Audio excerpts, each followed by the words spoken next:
What's up, guys? We're live. And our opening question for today is, what do you think of when you hear of the social gap between men and women? What's up, Chad? See you in the chat there.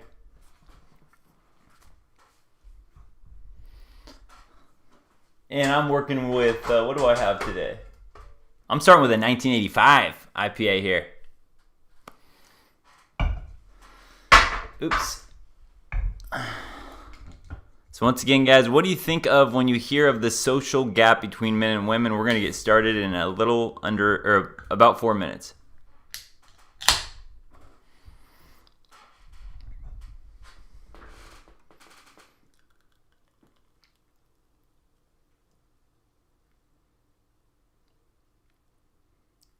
What's going on, Stoic?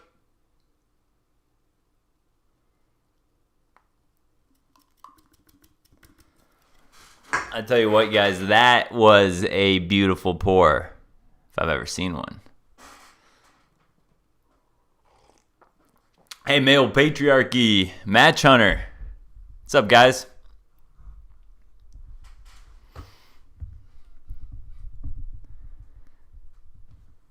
Ooh, this tastes good.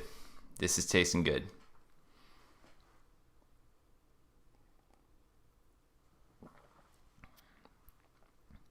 Hey, Clubix, the 80-20 rule becoming more of an 85 rule. What's the other 15 doing? I see that, Chad. What's up, Day Drive?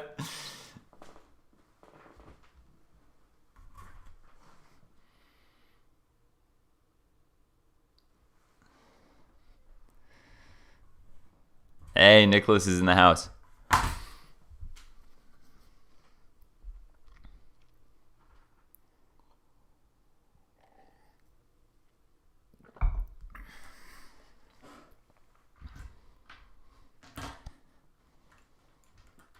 We'll get going in about 2 minutes.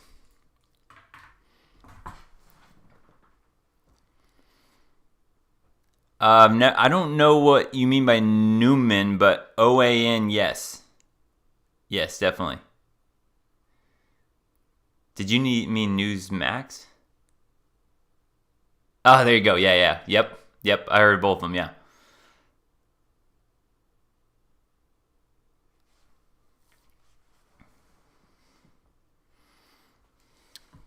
Clubix. I see Clubix in the chat here. What's up, Clubix? Clubix.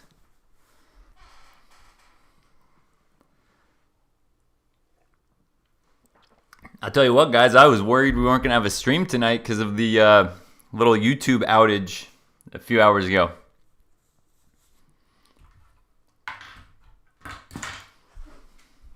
I didn't know how long that was going to be out for. Yes, Newsmax, yes.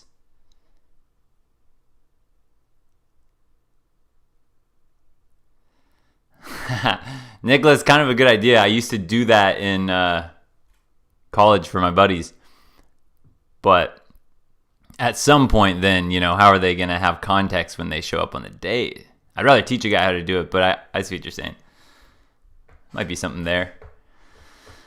Rather teach a man how to fish so he can catch his own fish, instead of just giving him the fish.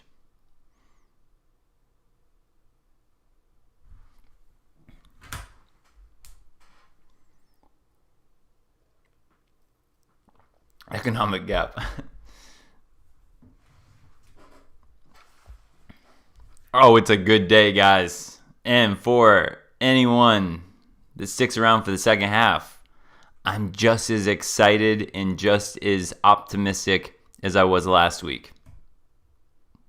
Good stuff coming, guys. Good stuff coming. All right, the social gap disaster. The old social gap. Random question, favorite Pokemon? I have to think about that. I want to answer that one. Okay, let's get into this. Side note, I got a copyright on my Betamon little sound clip. I actually got a copyright on the last one, so I had to dispute it again. We'll see if they do it. Pokemon jerks. All right, here we go. The social gap disaster here. We are going to break down this little social phenomenon that we are seeing right now. And this is going to be something that you can start to notice when you observe, is a little flower on the wall. When you look around and you people watch, look at for this right here, this social gap that we're going to be discussing today. So here's the goal of this one, is to understand the social gap. The social gap is responsible for most of today's relationship and dating problems. This gap creates a heartbreak loop for almost everyone. And when I say almost everyone, I'm saying a majority of the men and a majority of the women get sucked into this social gap, and it becomes basically destruction for most everyone. There is a small group that benefits on this, but it is quite a small group.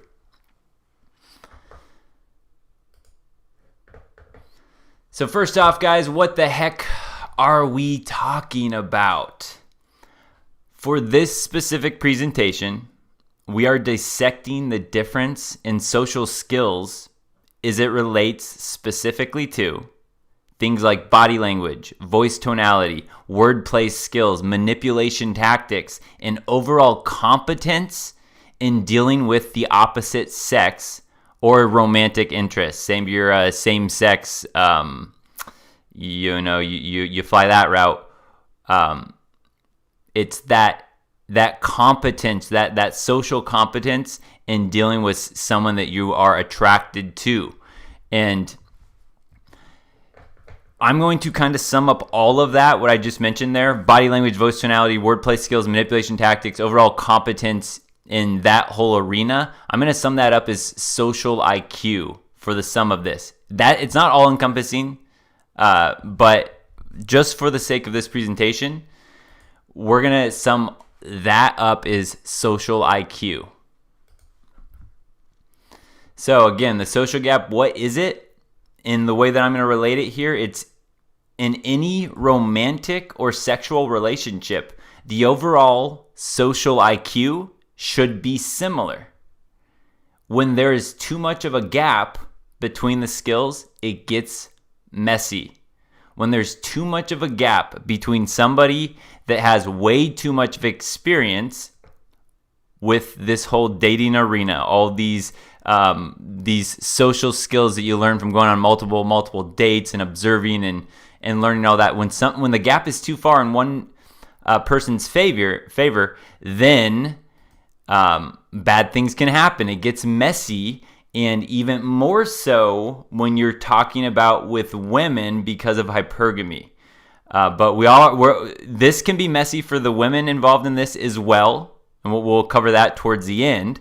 But in general, this can get extremely messy because this is such a huge problem, because if a woman thinks that she has you socially, her hypergamy will automatically light up inside of her and she will look for better. And again, when I say her hypergamy will automatically light up inside her, this is where some women get mad at me, is when they're like, no, I don't do that. No, I don't. It's like, this is subconscious. Just imagine that when a woman subconsciously thinks that she has a higher social IQ than you do, that is when that little hypergamy is that. Remember that She-Hulk that she has to fight? It's going to keep popping up because, remember, for, let's see, simplified hypergamy here. One wants a highest status man that she can attain to protect and provide for herself and her children, past or future. So the one that she believes she can attain, she wants the highest status one. Now that's why this gets so incredibly tricky, is that,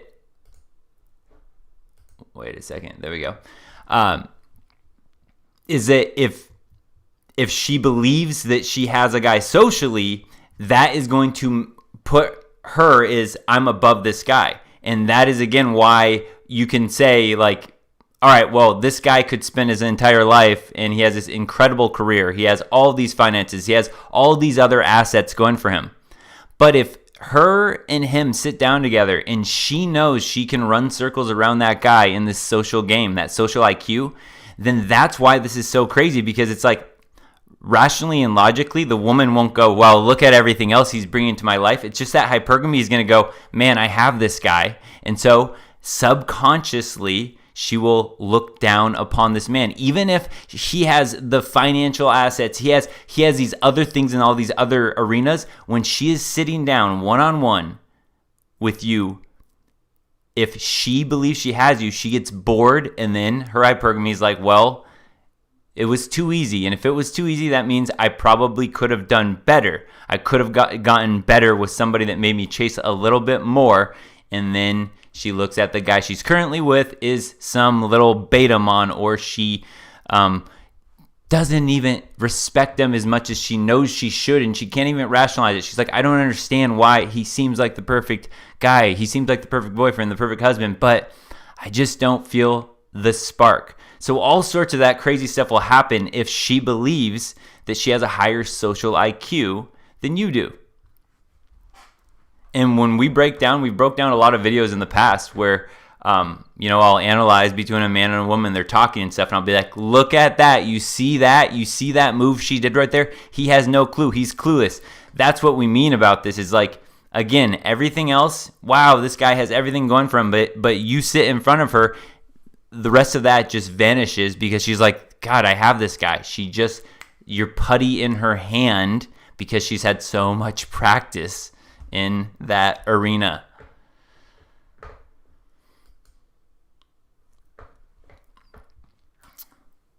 All right, now here's more about this problem, is that this gap is widening. This gap is getting worse. Due to today's dating culture, where technology has allowed more connections between people, most women and some men have unlimited options.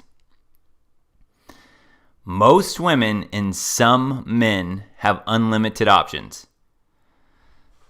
We mentioned this part a lot about, let me bring this up here. I know I have something here. Where did that go? Well, we had this, the She-Hulk. I like that one, but here we go. Okay. Because of how easy it is for women to get dates and sex, her hypergamy inflates her standards. Well, we're adding another layer to that this time, because this social gap here, due to it's there. This is why it's not all beneficial to women, because to most women, the average woman has unlimited options. Even though we could say it doesn't mean that she can get any guy she wants, but it means she has unlimited options. That means that she can log on and get matches. Even if she's like, well, this isn't the type of guy I want, she has tons of options, even just the complete average woman these days. But on the flip side of that, there are that small percentage of men. When we say the 80-20, it used to be 20%. It might be smaller now. It might be closer to 10 or 15%. But that small percent of men that has this incredible social IQ, those men also get unlimited options because they also have the same capabilities as these women have. Again, back in the day, these high social IQ men, they would only still have the certain women in their towns to match with or to go on dates with.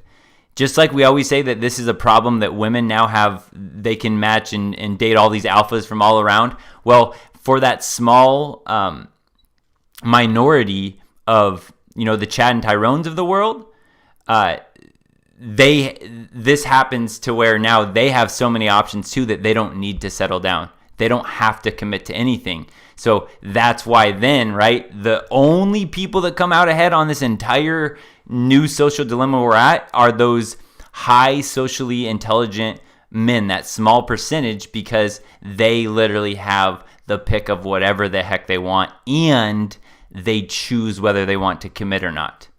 So they have this, they're the top of the food chain. Hey, super chat here from the Oklahoma Bachelor. What's up?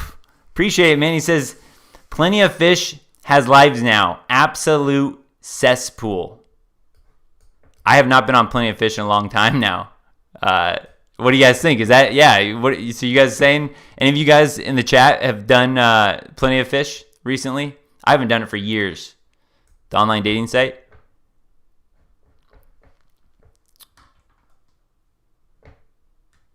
Yeah, good point, DK. Good point, DK. Okay, so, again, part of this gap that is widening is that because of a woman's hypergamy, she will always try to attract the highest status man that she thinks she can attain. This means that most women continually aspire for this same exact group of some men. So that is why it's so tilted.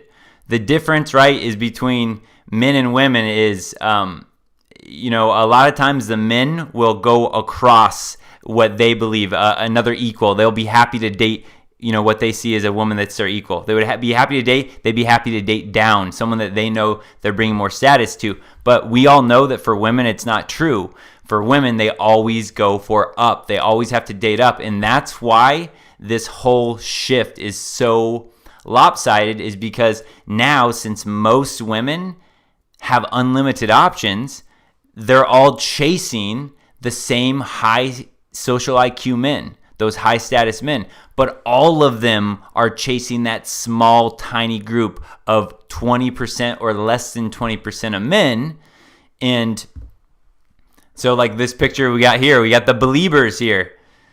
All these girls would happily share a Justin Bieber. Now, obviously, Justin Bieber is an exaggerated model of this just because he has so much social status and fame and all that other stuff. But in a sense, whoever is the Justin Bieber of your local town gets treated in a similar way to this. All these fangirls all lining up for him because he's high social IQ.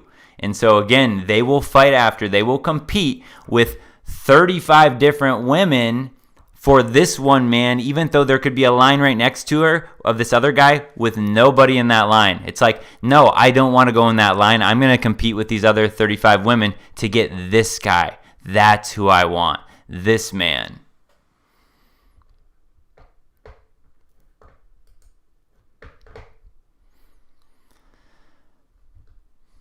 And, we got a super chat in here from Chris 2A. My man, Chris 2A. Appreciate it, man.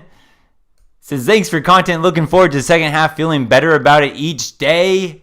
I am too. And I'm excited. We're going to talk about it at the sake of potentially getting shut down like normal. But that's going to happen around these crazy times anyway. Yeah, we're definitely going to talk about it. Thank you very much, Chris 2A, True Patriot. All right, guys, so here's the result of these little shenanigans going on. It's a broken heart cycle. The average woman can easily go on multiple dates per week. She can easily match with lots of men on online dating or apps or whatever, or in her DMs. And she can easily sleep with these men. All she has to do is literally open up her legs. The average woman has a high competence in this social arena. The average woman has a high competence in the social arena because, guys, practice. When I say the average woman can easily go on multiple dates per week, and I've told you guys this many times, I'm talking the most average woman you can think of. She could literally go on multiple dates per week if she wanted to, if she tried. The most average woman. Versus an average guy would have to work pretty dang hard to go on a one date per week. The average guy would have to. And so when you think about this, over a long period of time, you can start to see why this social gap gets so divided and it continually grows apart. Okay, think about it. Let's talk some video games here for a moment. All right? The compound effect. The compound effect is, you might do the same thing over and over again, but you get compounding results because you're getting better with each day, with each practice. So if you played Call of Duty for 4 hours a day and you constantly practice and experience all the different Call of Duty situations, you knew all of the new maps, you knew where everything was, you knew where enemies were likely to be hiding around certain corners and in certain hot spots because you've been through it. You've been through so many different matches over and over and over and over again. Would you have any problem beating some noob that just got the game and only plays a few hours per month? Would you have absolutely any competition against that noob? You wouldn't, unless they were a prodigy. You would have no competition. You would just smash them over and over again. You would get so bored with yourself. You would have to I remember, guys, I used to be, in a sense, back in the day, not like legit a prodigy of this, but I was like the video game guy in all my friends' groups. And so when I would play with my brothers, because I would play with my buddies and we'd game, especially like Halo.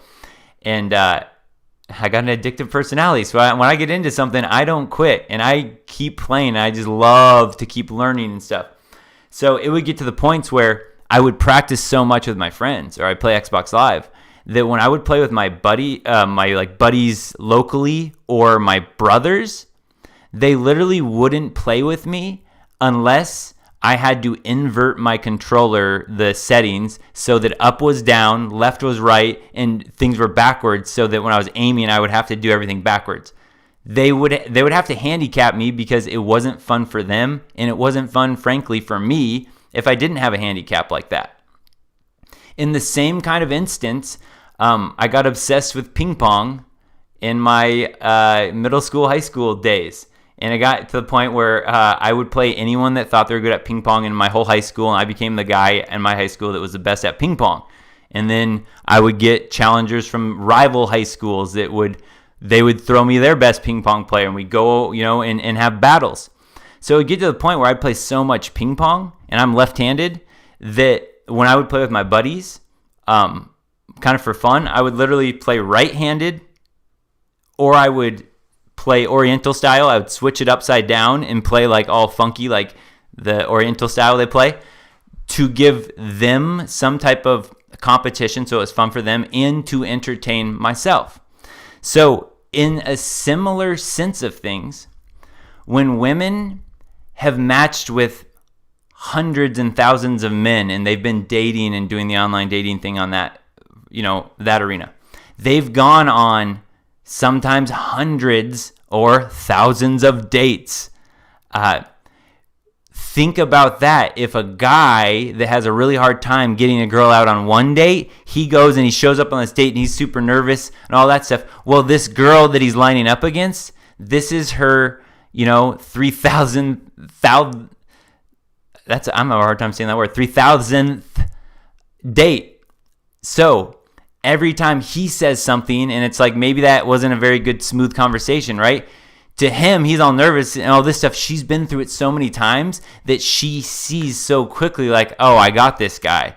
I know how to get a reaction out of him. I know how to control the conversation, move the conversation, right? Because they've had so much practice in that social arena that on an average date with an average guy, that girl, her social IQ, that social gap is so much higher in that realm of things.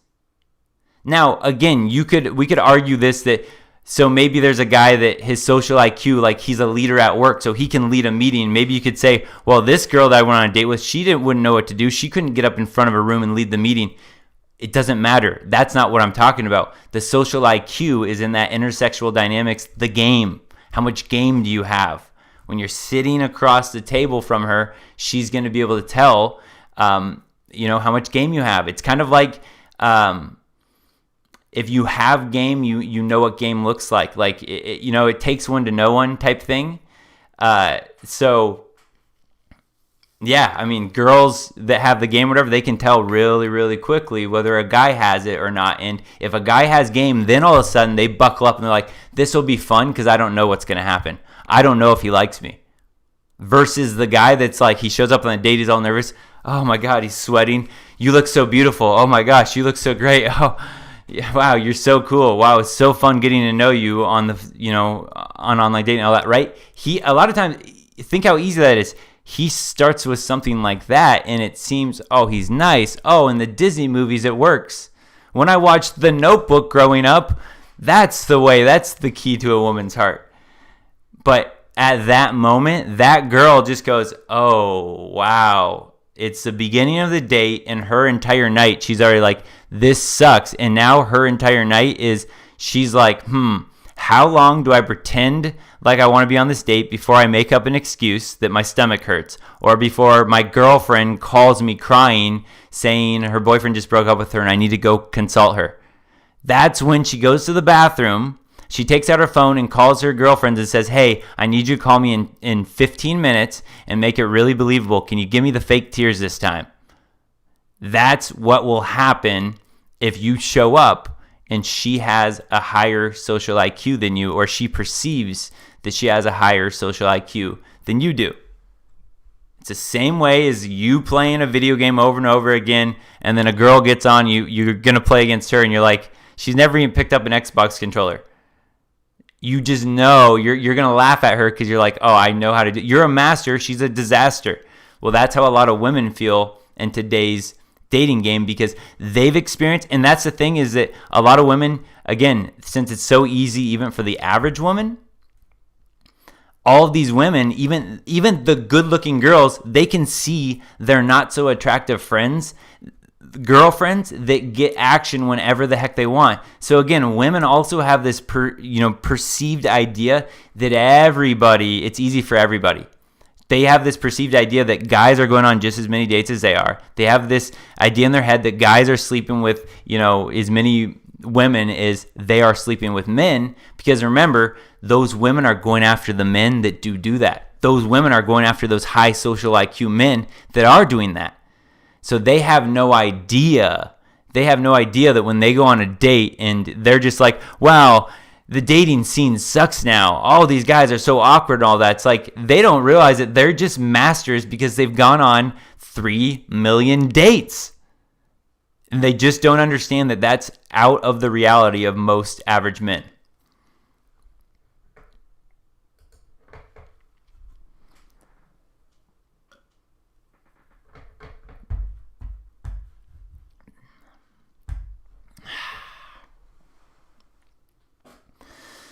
All right, so the result, again, the broken heart cycle. So counter what we just talked about with the average woman with the average man. The average man, right, struggles to go on even one date per week. He has a hard time matching with women online, and he rarely can sleep with women he likes. The average man today has very low competence in this, social arena. Now, I wasn't alive 50 years ago, but I can imagine that the difference is, right? Because think about the gap. Women think that this is such a problem that there's no men that they can, they think that the men around them are too awkward and all that stuff. Again, because they don't understand that it's only them that are getting all this practice on the dating scene. So the women are just way up here because, again, they're going on so many dates. They're talking about this. This is all they do. They talk about their new boys and their love life with all their girlfriends all the time. And again, to the average guy, that doesn't happen. The average guy doesn't have these experiences, and the average guys don't talk about their dating experiences with other men either. So again, women keep upgrading this social arena, this social IQ thing right here, from all the dates and all the practice they're getting. And men, it's pretty much the same as we've always been. So it's more like women are just going out there doing all of this stuff. Now, there are that small group of men that are going on tons of dates and all that stuff too and getting tons of action. But again, the average guy, it's, to me, wouldn't be that much different, I would say.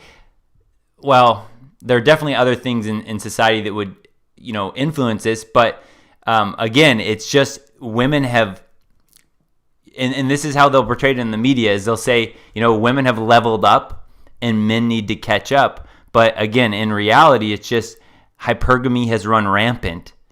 And so women are just dating around, and then they're never satisfied. So they're going on, hundreds of dates, and since their hypergamy keeps increasing their standards, they're just not satisfied. So a woman could have stopped after date 10 when she met this guy, and that should have been the guy that maybe she could have, we could have started something here.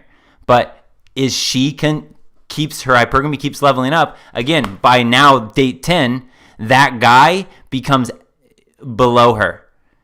And this is, again, the curse of hypergamy. Think about this, because now she's like, okay, date 15, date 20. And think about that. Every time she's going on more dates, every guy that she goes on a date with, she is so far out of that guy's social IQ zone that she looks at him is below her. The only guys that she looks at is above her are those high social IQ men, some in that top 20% or 10 or 15% there.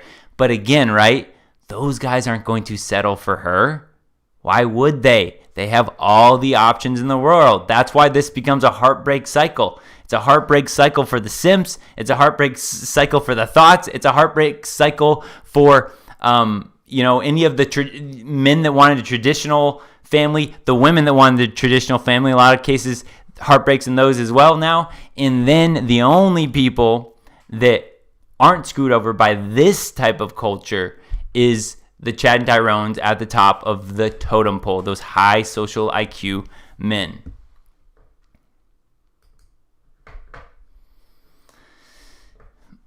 So again, what happens if you get into a relationship then? She's on, date 47 and she decides maybe I'll give this guy a chance. Well, then she controls the relationship. So this means in any average relationship where you take an average man and an average woman, the woman will have a higher social IQ than the man. And since she knows the game better than him, she can control him and the relationship. Because that crazy little thing called love that so many people do so many stupid things for.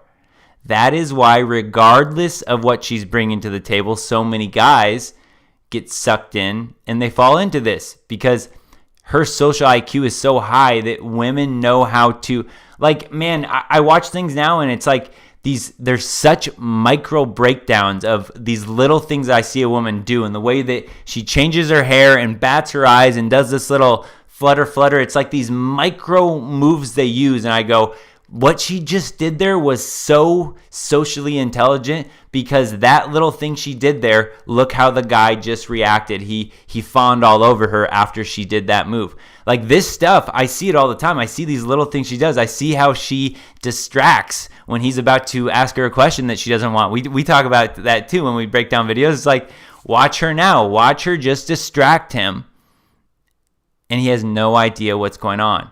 So that's what happens, because all of these women have been playing Call of Duty for 6 hours a day now, 7 days a week, and they're going on these dates with these guys that just opened up Call of Duty out of the package. They're like, oh, this looks fun, Call of Duty. I've heard about this before. Let's see what this is all about. And they show up on the date, and they open up that game, and they're just like, oh my gosh, I'm playing against these experts here. Help me. I have no idea what to do.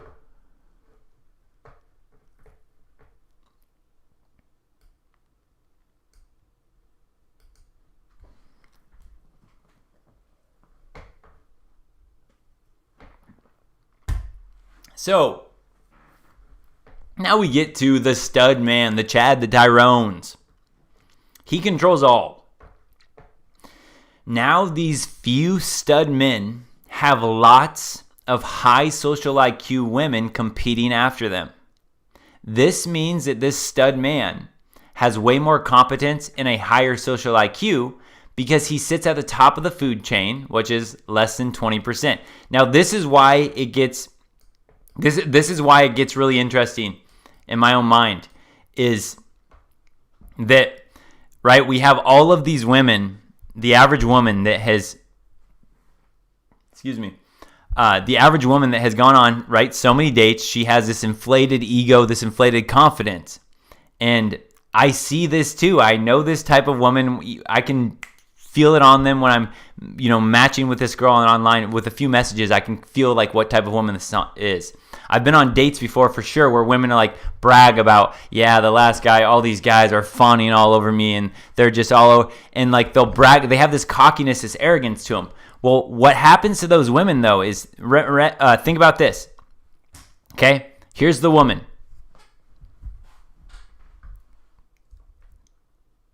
Oops. I'll make this bigger. I'll just make this bigger. All right, so wait. Here's the woman, right? Here's the Betamon.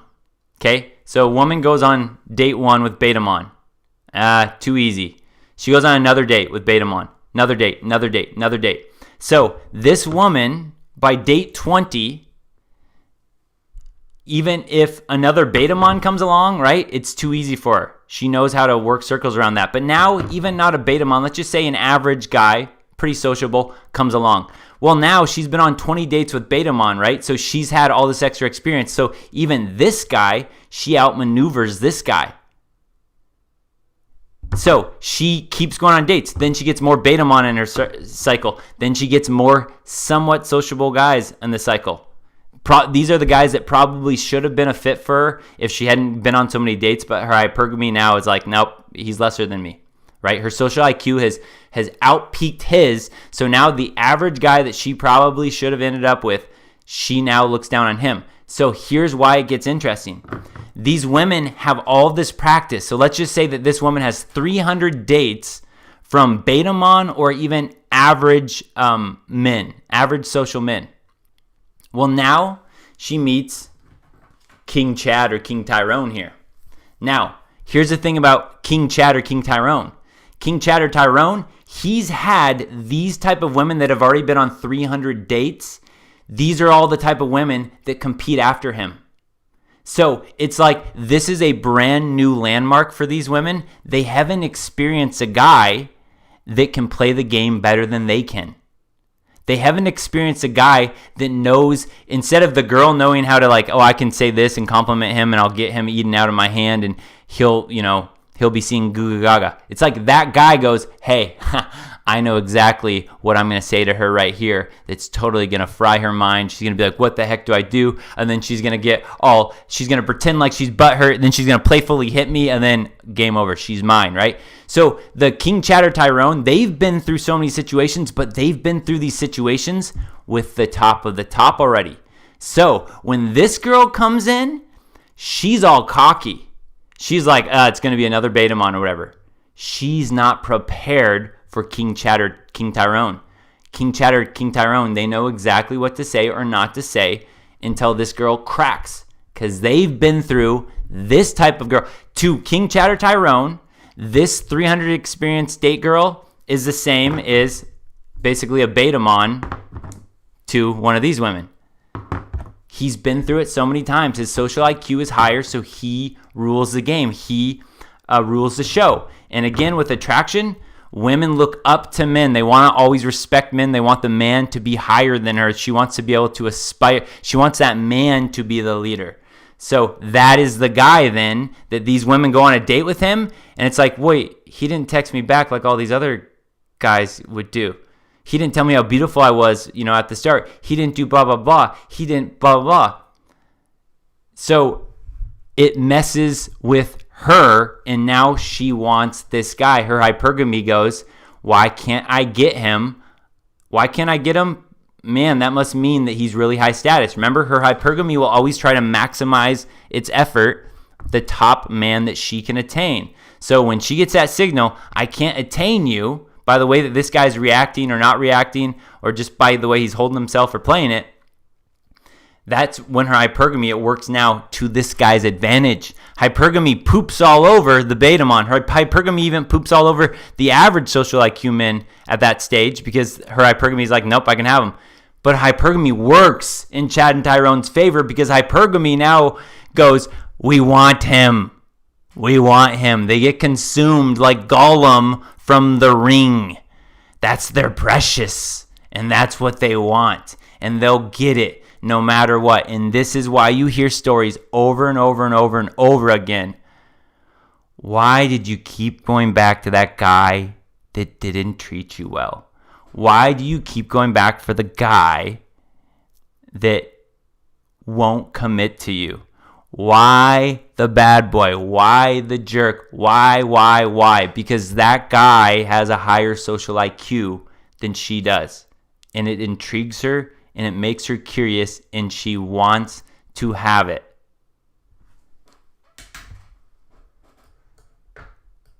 Yeah, I saw women on CC. We got a little sound effect for that one. Yeah, it played. All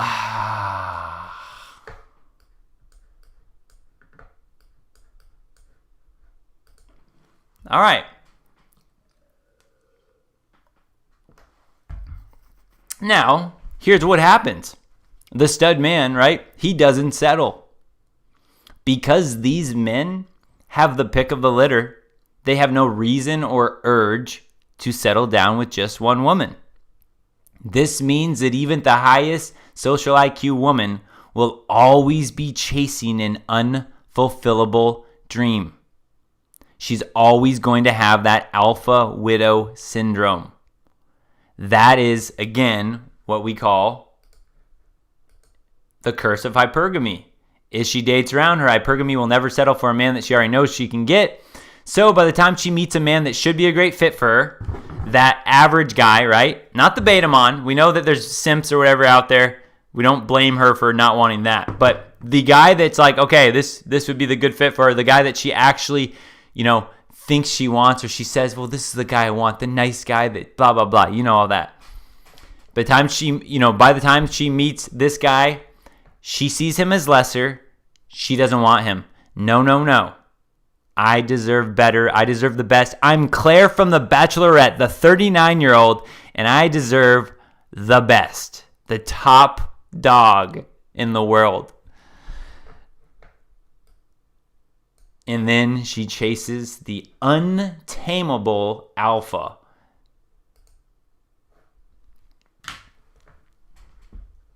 And this is why too, right? When we break down stuff like, again, when you break it all down, you look at the root cause of this. A lot of this you can lead back to feminism and the sexual liberation, that whole idea. A lot of things. We've talked about this many times. It bled into the workforce, which created it to be way harder to support a family by one salary now. So a lot of times two people have to work. Anyway, this is a side tangent. It flooded the market with a lot of things. But again, when I go out, and girls still get mad at me for this, behind the scenes, so mad at me. They can't understand why I think feminism is so stupid. But if only they understood this too, that it hurts them in the long run too. Because again, the core component of feminism, what it did is it made it so the average woman goes on so many dates and inflates her own hypergamy. Well, all right, I can understand why the women would want that. It's like, well, why wouldn't we want this? We get all these options. Better. Well, then guess what else you did? The men that you want the very most, you gave them permission. You said, hey, these guys don't have to settle down to get sex, to get what they want. Because so many women are liberated now, they're just happy to throw it to them. So now the top percentage that most of these women want, they never want to leave the carousel themselves, because why would they? They're getting all the fun without the commitment. And then again, when these guys are still on the market, that bleeds down to every other guy. Even the average guy, right, that should have been able to land the girl his level, he loses now because of this hierarchy system too. Because, right, all the girls that he wants to go for, they're still going after the Leonardo DiCaprio, the Chad and Tyrones. So again, right, this hierarchy system, this trickle down, it sucks for everybody except for the high social IQ man. That is the only man that actually directly benefits from this little system here. Even the top dog women, yes, of course, if they play it right, they could absolutely, they could still find that fulfillment. But again, the top dog women that have been out on the CC, their hypergamy has ruined it for their own sanity. Yeah, they could still land a man to marry, but we all know where that will end. It'll end in divorce. And sure, maybe she'll get money. You can say she's happy, but you know what that'll end up. She won't be fulfilled. So in the long term, this screws almost everybody in the society or culture that this is practiced in. It screws almost everyone over except for those top of the top. That's a good way to put it.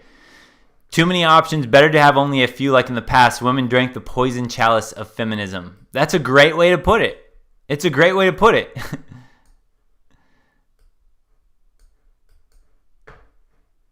And they don't even know. That's the thing. It's like they don't even, there's this sickness in front of them.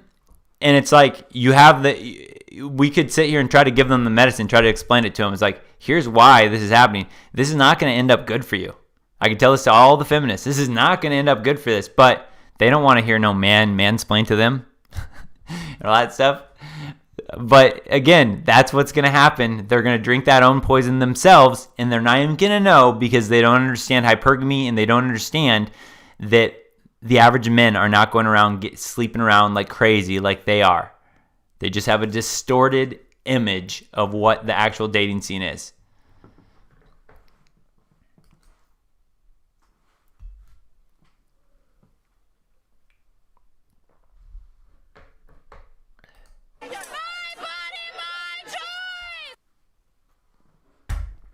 All right.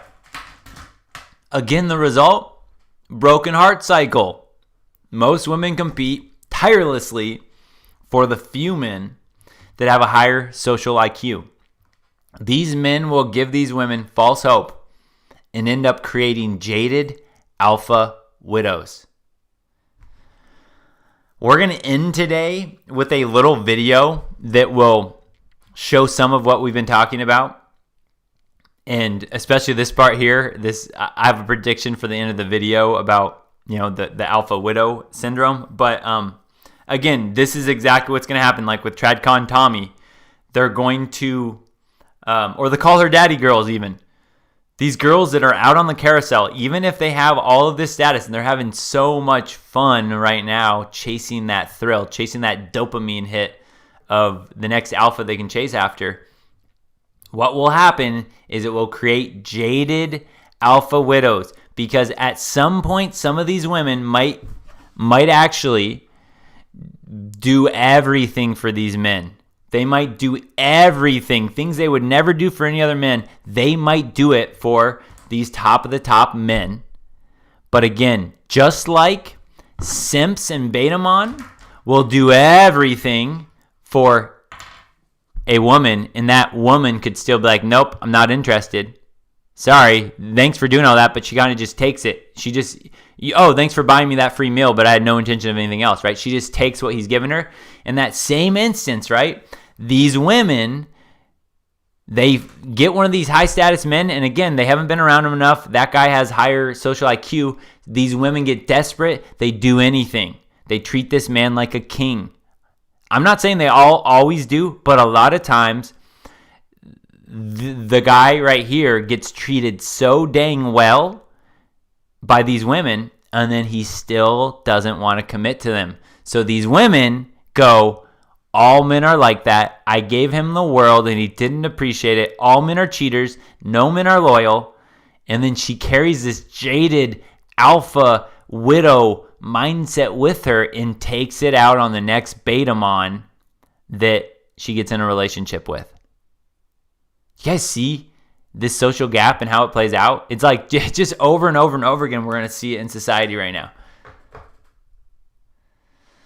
Hey, we got a super chat here from Army Parrot. Appreciate it, man. Army Parrot. I put a CC woman on a pedestal in a long-term relationship despite red flags. You could tell she thought I was crazy for putting her there. She is back on Tinder. You released her back into the wild, man. That is a feral cat, and I love all animals. That's a feral cat that might be fun to pet once or twice, but be careful letting it inside your house for too long. Actually, I don't know if that's a very good analogy, because I kind of would probably let a feral cat into my house if it needed a home. So that was a bad analogy, because I'm a sucker for animals. Thank you, Army Parrot. All right. We got some more slides here, but I have a new beer I got to crack open.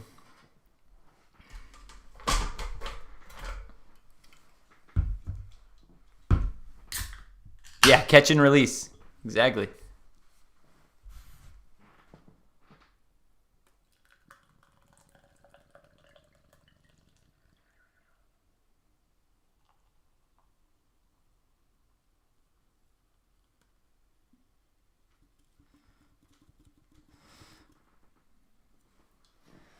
Yep, it's the thing, and the other thing is that, again, when women are out on the CC, they're so used to being the masculine, hard, like, chooser of the relationship because of the simps and the beta mon that throw themselves at these women, that creates this hardened shell on her. She walks around this hardened shell. And then what happens is when she meets one of these guys that she wants, the Chatter Tyrones, she has a really hard time getting rid of that hardened shell and being in her feminine. So a lot of times also these guys are like, ugh, you're way too aggressive for me. You're not a lady like I want, right? A lot of times these guys are very alpha or very masculine. They don't want any shred of that masculine shell that a lot of times these women on the CC are carrying around. They're these, because again, right, they're acting like men basically. Like they're just out there, they're acting like the typical F-boy basically that they don't like, but that's kind of the mindset that is being developed. All right, bigger problems, guys. Some bigger problems though. Just take a step back and really look at this again. Is how women grow up and how this factors even more into how this all plays out and how this gap widens. Most women grow up socializing, chatting, and talking with other women. Even think of the games that women played growing up, like tea parties. They're doing make believe. They're role playing with their dolls. Think about that. All of that is like social scenarios. Oh, do you want tea, Mr. Elephant Stuffed Animal? Oh, Ken and Barbie, right? They're reenacting, practicing social scenarios from such a young age. And then even as they get older, think about this. They talk about boys and dating continuously. The typical thing that, at least I remember I used to think this in my buddies, like in high school, is like if we ever had like a big slumber party and we'd hook up our Xboxes or whatever, play video games or, sports or whatever we were going to do.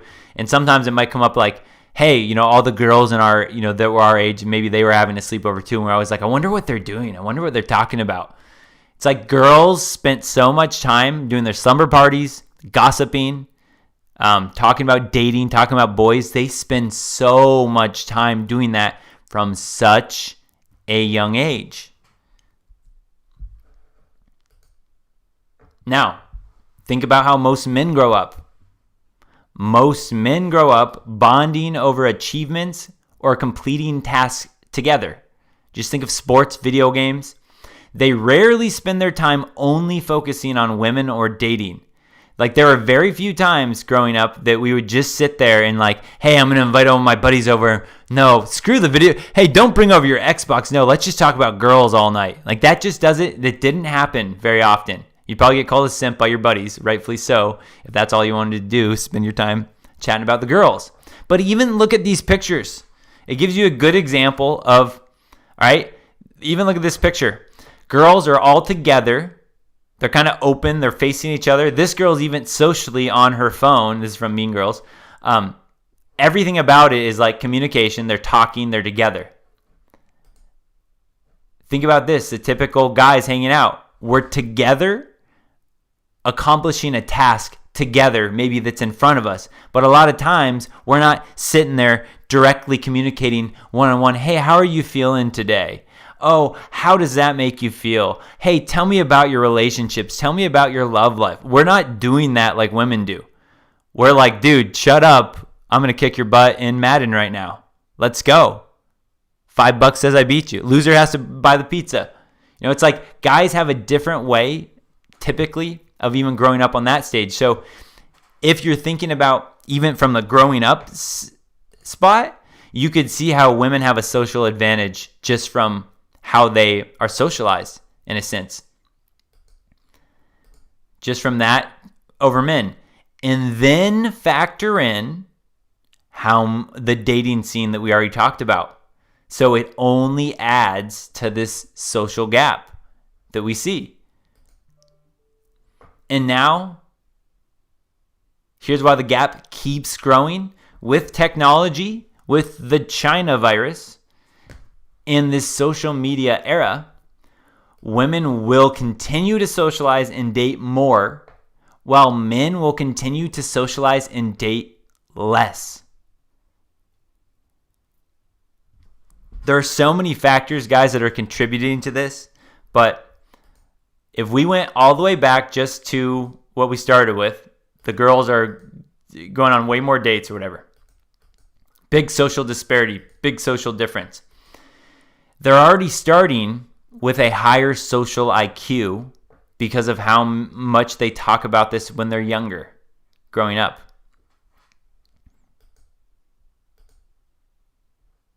And then with more of the video game scenario, now with the China virus, now with masks, these women have always been social. Women have been social since a young age. Women are still going to get together. They're still going to keep talking with their friends. They're still going to keep in touch with their girlfriends.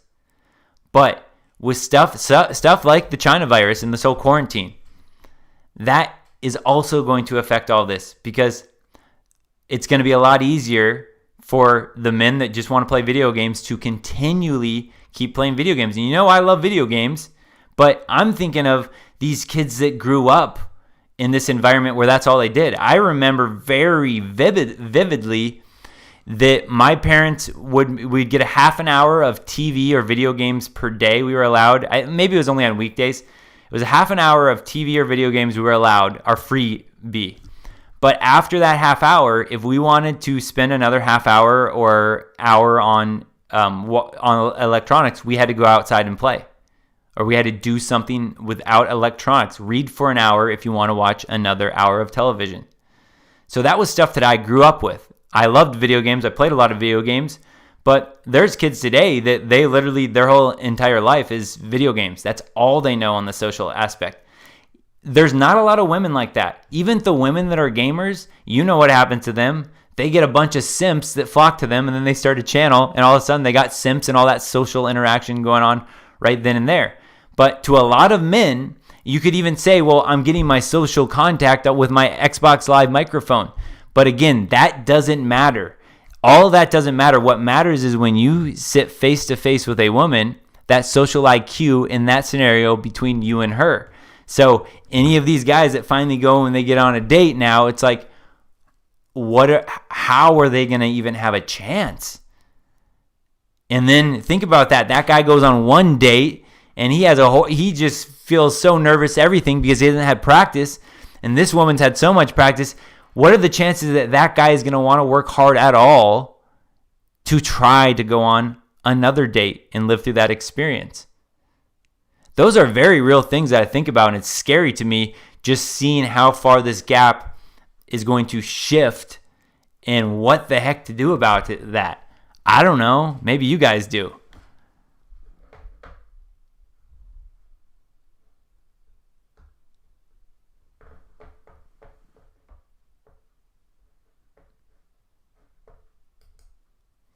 All right, now, again, the result for all of this is a broken heart cycle.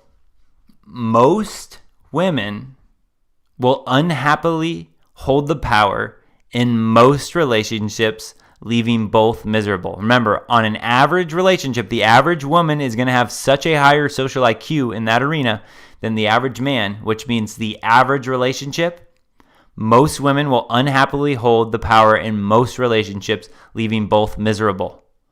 The guy's going to constantly be pedestalizing her, try to please her. She's going to be like, oh, God, I just want him to take charge. I just want him to blah, blah, blah. Just one of those battles, a slow death. Few stud men will continue to hold the power in most casual encounters, creating the thrill that these women will never get from an average man, continuing this cycle. So these guys will still, the Chad and Tyrones will still hold the power in most all the casual encounters they have. And what happens again, right? Women are attracted to men that hold power.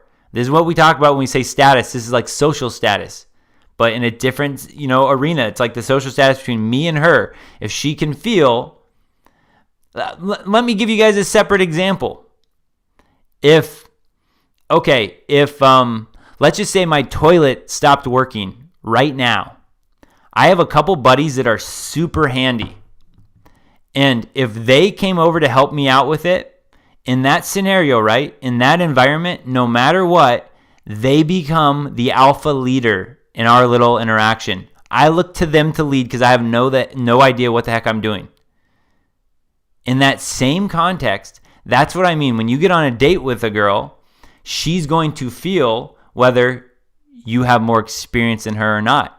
And if you do, then she's going to expect you lead and she follows. It's going to just kind of be this natural thing, just like you and your buddies, whoever has more competence in an area, usually will become the leader in that area, in that arena. If you have a buddy that's an artist, if you guys went to art class, that buddy would become the leader because of their competence, because of their experience, their skill. That's the type of situation. It's like if you get on a date with a girl and you know enough moves and things to like keep her on her toes, that's going to keep her going, oh, whoa, maybe I don't have this guy.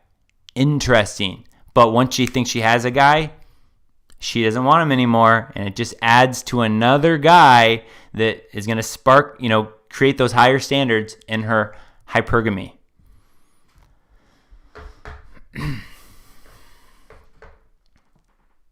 Okay, on this one, is this... Okay, yeah, you know what? We'll end with the conclusion, but we're going to get to the video now.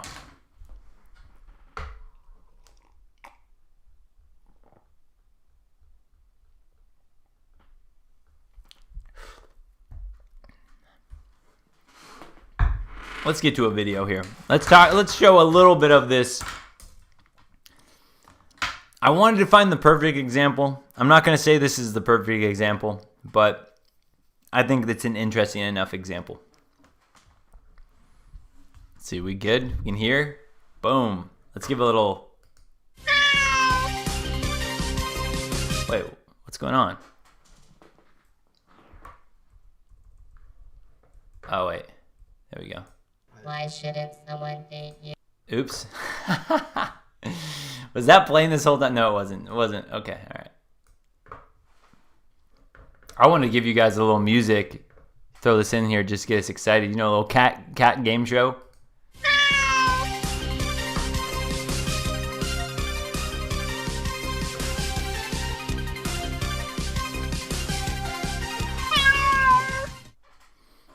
That's right. Okay, let's talk about this, guys. Let's talk about the social gap a little bit, and let's just see what we can point out from this quick little video here from Cut. We have it's called "Eliminate Your Date with One Press of a Button" from Cut. And just try to keep in your mind as you watch this, guys, of who feels they have a higher social IQ. Who feels they have a higher social IQ between the two people that come in and out of these scenes here? and that is who's going to run the little mini relationship, the little mini scene that we're gonna see here. Why shouldn't someone date me? Yeah. I mean, I have a lot of Legos like at my house. No worries. Welcome to The Button, a speed dating show. When the button lights up red, either player may press it and swap out their date for a new person. You have been eliminated. If 2 people can last on a date for 10 minutes, they win an all-expenses-paid second date. Welcome to the button. Side note, I would love to be the button. I'm thinking from watching this that there's somebody like in the back with a microphone and then they talk and then it comes through in a robot voice. I think that would be so fun to sit here and like be the button and commentate on a date. Side note, I would like to do that. Cut, if you see this, hire me for that little job there. I would love to be this little box guy. So anyway, guys, just so you understand the rules, 2 people are going to sit down. There's going to be like this little period of leniency. And then all of a sudden the button's going to turn red. And when the button turns red, it's like slapjack. At that point, if you don't want to continue on the date with the other person, if you hit the button before they do, they leave and a new person comes in. And then if you get to the point where you and the other person, you guys are feeling each other, you're vibing, and you can last for 10 minutes, then you get an all-paid date for your second date. Like the cut or whatever will pay for it. So that's what we're watching here. It's either kill or be killed on the little button thing, unless you're digging the person across from you. How's it going? Good. What's your name? Andrew. Andrew. Ella. Ella, nice to meet you. Nice to meet you. Do you guys like to party? I like to dance. Oh, you like to dance? What kind of dancing? All of it. All of it? Funk music's good. Sorry, Ella, you've been Cool. eliminated. It's nice to meet you. Nice to meet you. Okay, so watch how quickly he does this. This is what I'm talking about. This guy on the right knew, he could feel it, that he had a higher social IQ than this woman. And watch how quickly he's just like, yeah, I don't even need to think about it anymore. I like to dance. Oh, you like to dance? What kind of dancing? All of it. All of it? Funk music's good. Sorry, Ella, you've been Cool. eliminated. It's nice to meet you. Nice to meet you. Why did you eliminate her? It's a feeling. I just wasn't feeling it. How's it going? Doing well, how are you? I'm good. What's your name? I'm Andrew. Andrew, Caitlin, nice to meet you. Caitlin, nice to meet you. What do you like to do for fun? I love to dance. I'm totally a self-proclaimed cat lady, so I spend a lot of times with my cats. I like to read, I cook a lot. Cats are dope. Sorry, Caitlin. Cats are dope as he does that. I'm going to give her a little cat lady outro.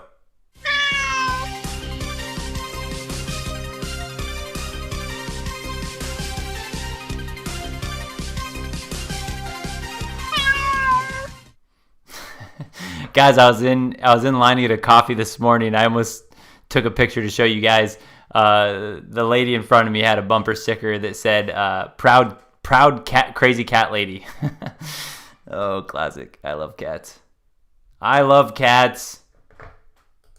Eliminated. Why did you do that, Andrew? Just wasn't attracted to her. Hi, how are you? Chillin', how are you? I'm good. I'm Andrew. Hi, nice to meet you. I'm Becca. Nice to meet you, Becca. What do you guys do for a living? I'm a bartender. I sell software. Software. Super Cool. nerdy shit.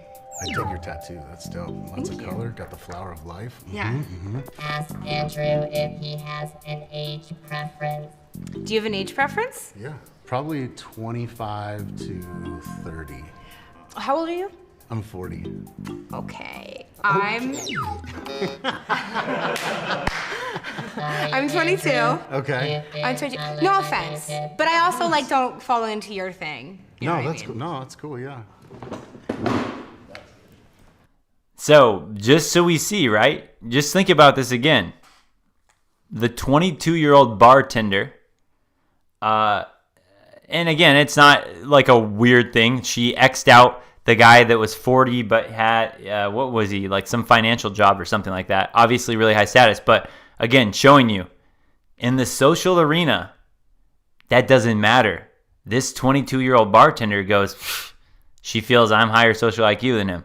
And next, move on.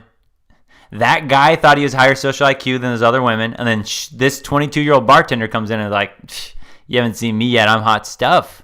I'm such hot stuff. Why did you eliminate him? Because he's old. He's old. Hello. How are you? Good. How are you? Pretty good. My name's Becca. What's your name? Wagan? Wagan. Yes. God, you're pretty. Oh, thank you. What are your guys' deal breakers? By the way, how did he start that? God, you're pretty. What does that do for her? Oh, got him. Social IQ, I got him. I'm higher social IQ than he is, because a guy that has high social IQ would know to withhold that or say it in a different way, say it to her in a kind of a teasing way as well, or make her earn it before he rewards her with something like that. So again, all of that stuff goes through her mind like a computer, and it computes out, I'm higher than him socially. My social IQ is higher than him. Republicans. Ah, that's interesting. I don't blame you. Are you registered to vote? No, I'm actually not from here. Oh, okay. Well, that Yeah, makes sense. you're good. Wagan, like someone who is thick. Okay. Why you gotta bring it up, Button? All right. Well, you haven't pressed the button yet. Do you want to? That's a good question. You said I was cute. You're cute. I don't want to press the button. Okay. Word. Cool. Is that an Apple Watch? It's an Apple Watch. How much do you make? Ooh, good question. How much do you make? Huh? Shit. What the fuck? I'm not answering that. What? I'm not answering that either. Who do you think makes more money? I'm a budget analyst. What are You make more money. I don't know. That sounds like a real adult job. Oh yeah? Yeah. It doesn't matter. What do you do? I'm a bartender. That's what's up. That's what's up. I'm sorry. Okay. All right, let's go in again. Why? This actually does show a pretty good example of what we just talked about here. Okay. Who do you think makes more money? First off, who do you think makes more money? Just watch is for some fun. Her body language changes a little bit. Ooh, that's a good question. I'm a budget analyst. What are You make more money. Oh, dang it. No, it was before this when they asked that. You're cute. I don't want to press the button. Okay, word. Cool. Is that an Apple Watch? It's an Apple Watch. How much do you make? Ooh, good question. How much do you make? Huh? Right there. Ooh, good question. How much do you make? Shit. What the fuck? I'm not answering that. What? I'm not answering that either. Who do you think makes more money? I'm a budget analyst. What are You make more money. I don't know. That sounds like a real adult job. Oh yeah? You guys really factor this in. I'm a budget analyst. She declares, you definitely make more money. Yet, again, does that matter in this arena right now with what we're talking about? No, because if she feels she has a higher social IQ, it doesn't matter. She still thinks she can get better. She can find someone else with just as much or more money, but also with a higher social IQ. That's what she wants. It doesn't matter. What do you do? I'm a bartender. That's what's up. That's what's up. I'm sorry. Why did you do that? I don't know. He was cool and I like talking to him, but like I just know not really my type. Hi, I'm Nick. Hear that? I just know, not really my type, but she's scratching her head. I don't exactly 100% know, but I just know that I didn't want him. I just know, my hypergamy knows that I didn't want him. My frickin' hypergamy She-Hulk, right? She has really high standards. It's a constant battle like the Hulk to fight this internal desire to act on her hypergamy. Even if a guy came up and it was like, oh man, maybe this guy, maybe he would be a good fit. That She-Hulk hypergamy comes up. She's like, it's like, no, you can do better. What about Chad and Tyrone? Don't forget about Chad and Tyrone.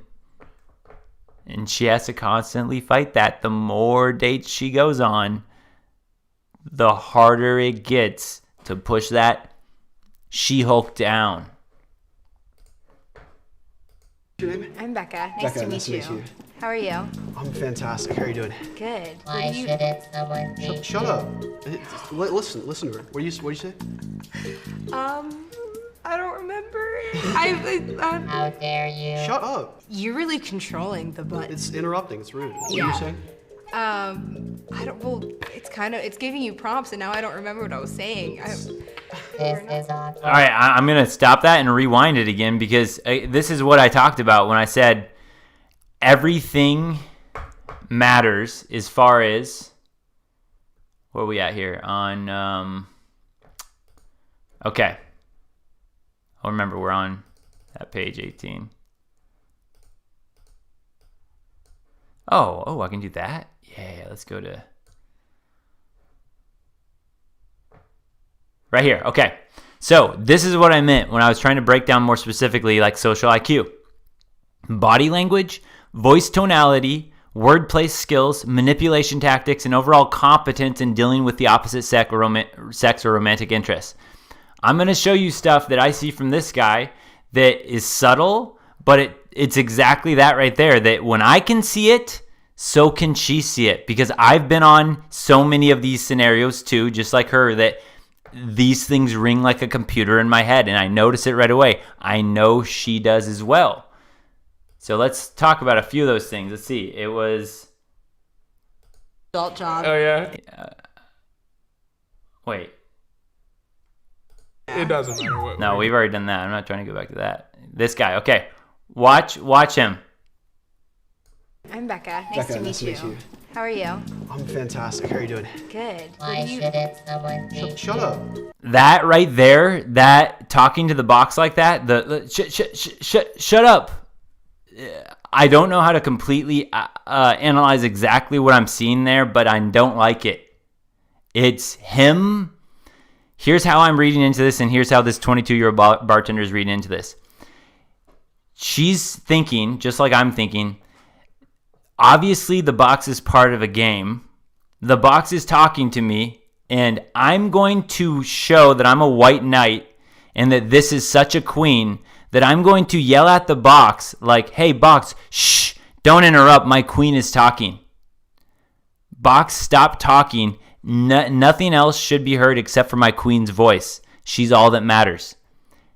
I'm exaggerating, guys, but I'm telling you exactly how I see this and exactly how women are going to see that exact same move that he did. That is part of the social IQ. Listen to her. What do you say? I don't remember. How dare you? Shut up. You're really controlling the butt. It's interrupting. It's rude. What are Yeah. you saying? I don't. Well, it's giving you prompts, and now I don't remember what I was saying. This is awkward. And you can tell she's more relaxed, right? She's more relaxed because she owns this social situation. She's not fretting. She's not worried about it. But him, he's tense. Look at his tricep there. He's flexing it. He's stiff. You can tell his breathing. He's something about his breathing. He's guarding it. These little tiny things are everything. These little tiny things she notices. And that's, in her mind, goes, ugh. I don't remember. How dare you? Shut up. You're really controlling the butt. It's interrupting. It's rude. What are Yeah. you saying? I don't. Well, it's giving you prompts, and now I don't remember what I was saying. This is awkward. That's what it is. You know what it is, guys? He's like the Eddie Haskell from Leave It to Beaver type, the suck up. He's the kid in class that is like, hey, teacher, look at me. I'm giving you my full eyes and ears, and I'm listening to everything you say. I'm the perfect model student. Look at me, give me a gold star. That is what it is. That's the vibe I'm getting.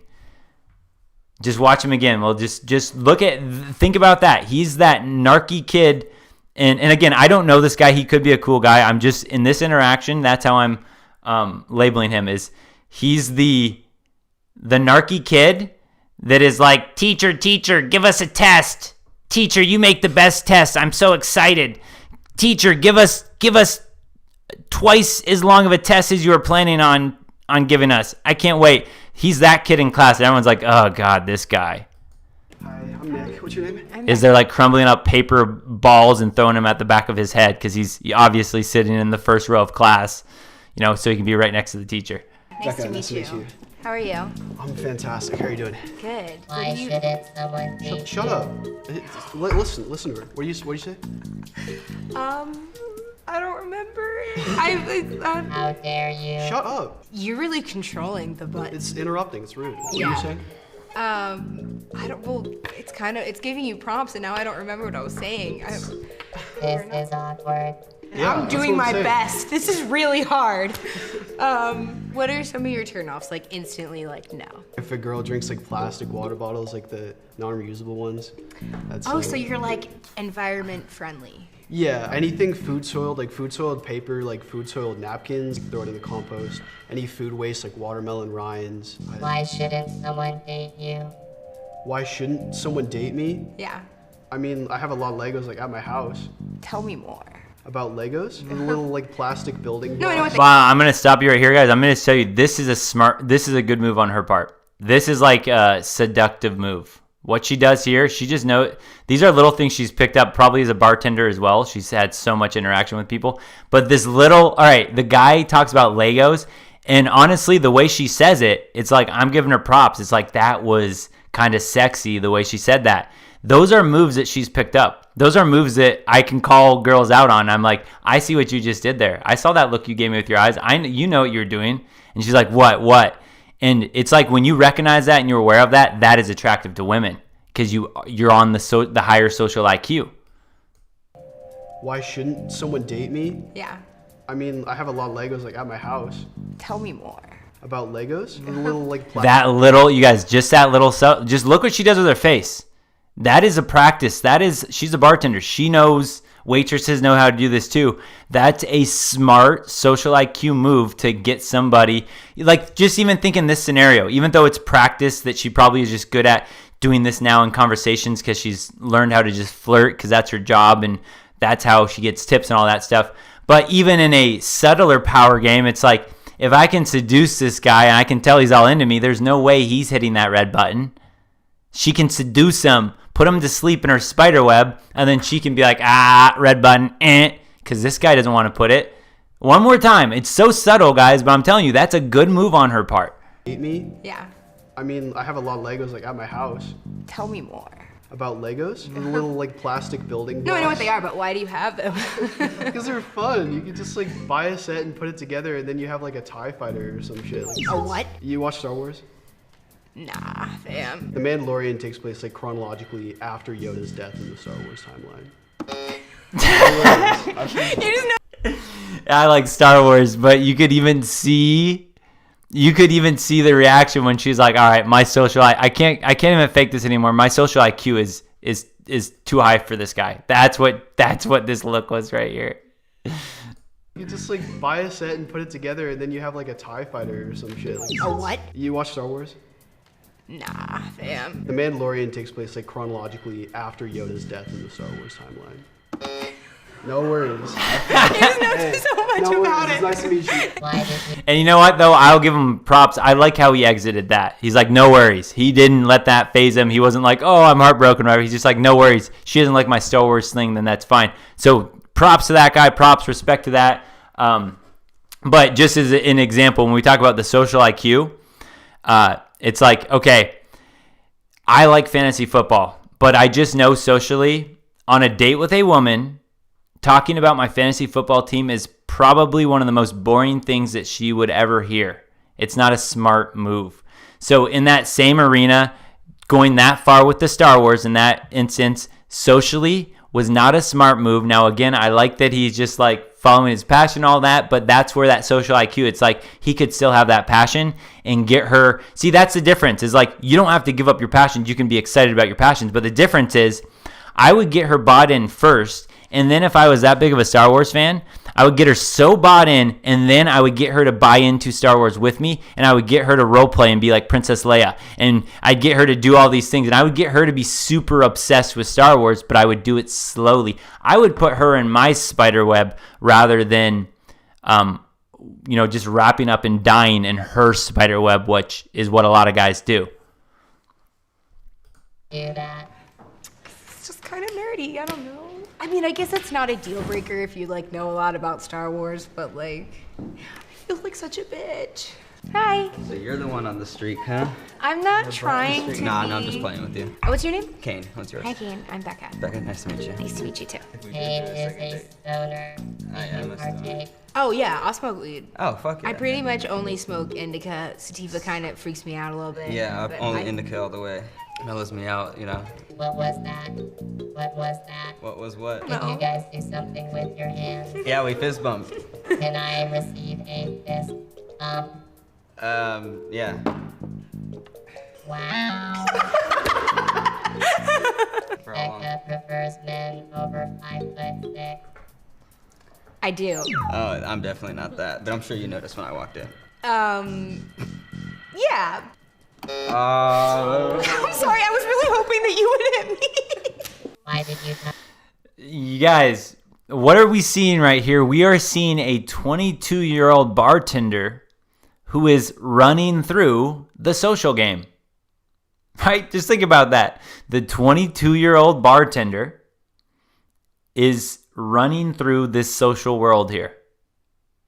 Again, it doesn't matter that she has the bartending job versus other people have the career, the stable career or whatnot. None of that other stuff matters, right? She is 22, so she's in the midst of that CC. She knows her value. She's got this inflated hypergamy ego from all of the times on that the 22-year-old bartender, just like, well, actually, no, even worse is the 39-year-old bachelorette. That's actually horrendous. Because at 22, we understand that's like peak value that men are attracted to in women. So it's just kind of funny to see it play out that the 22-year-old bartender is like running the game. But way worse than that is the 39-year-old bachelorette. That's horrible. That's just terrible. Like, I don't know, I feel like I could crush him. He's little and like, I don't know, it just wasn't my type. He wasn't my type. I feel really bad hitting the button. It's making me feel so bad. Hi. Hi, I'm Chris. Nice to meet you. Nice to meet you. My name is Becca. Becca, it's nice to meet you, Becca. How are you doing today? I'm good. How old are you guys? I'm 22. I'm 26. Cool. That was great. Why did you eliminate her? She was too young. You get some years put on your life, 23 to 26. That's a horrible excuse. No, he felt he had more value than her. I think he also probably, he probably wasn't impressed by her because this is like the Cuts version of Chatter Tyrone here. And so even if he's like, he might have matched with her on Tinder and slept with that girl for a night or two, on this game, he knows he has more social value than she does. So he's like, nah, I'm not going to wait around for her. And I'm going to X her out, get rid of her before she gets rid of me and see what is better out there. So we got a Chatter Tyrone in the mix here to shake the game up. Just to shake things up here about the old social dilemma. Which, again, what did we just talk about? Even the 22-year-old bartender here who's in her peak value, well, if you got one of the Chatter Tyrones of the world or the Chatter Tyrones in this environment, and he's like, nah, too bad. You'll just chase me all day. I'll be your little alpha widow for this TV show. Like, even in that sense, right? The one guy that sent her home was like the Chatter Tyrone of this little show. Alpha widow plays out again. The 22-year-old bartender can get them all except for the top of the totem pole. Hi, I'm Chris. I'm Jess. Jess, nice to meet you. How long have you been sitting back there? I feel like kind of like forever. Yeah, for sure. I'm sorry, man. I'm sorry. You have been eliminated. Okay, right? They both knew. This is where we talk a lot about how women have the average, right? An average woman, she kind of runs the average man. Well, just look at this. It's like she knew when she sat down, she could feel it. He has more value. He knows it. I know it. There's no way he's going to pick me. That's her mindset. In your life, 23 to 26. Hi, I'm Hi. Chris. I'm Jess. Jess, nice to meet you. How long have you been sitting back there? I feel like kind of like forever. Yeah, for sure. I'm sorry, man. I'm sorry. You have been eliminated. God, I feel like a dick. That sucks. That girl had to sit back there waiting while that 22-year-old bartender was just like hogging the button for so long. And then she gets up in 12 seconds. She's sent home already. Oh, tough. You eliminate her. I could already tell we weren't going to work out, but man, that does not feel good.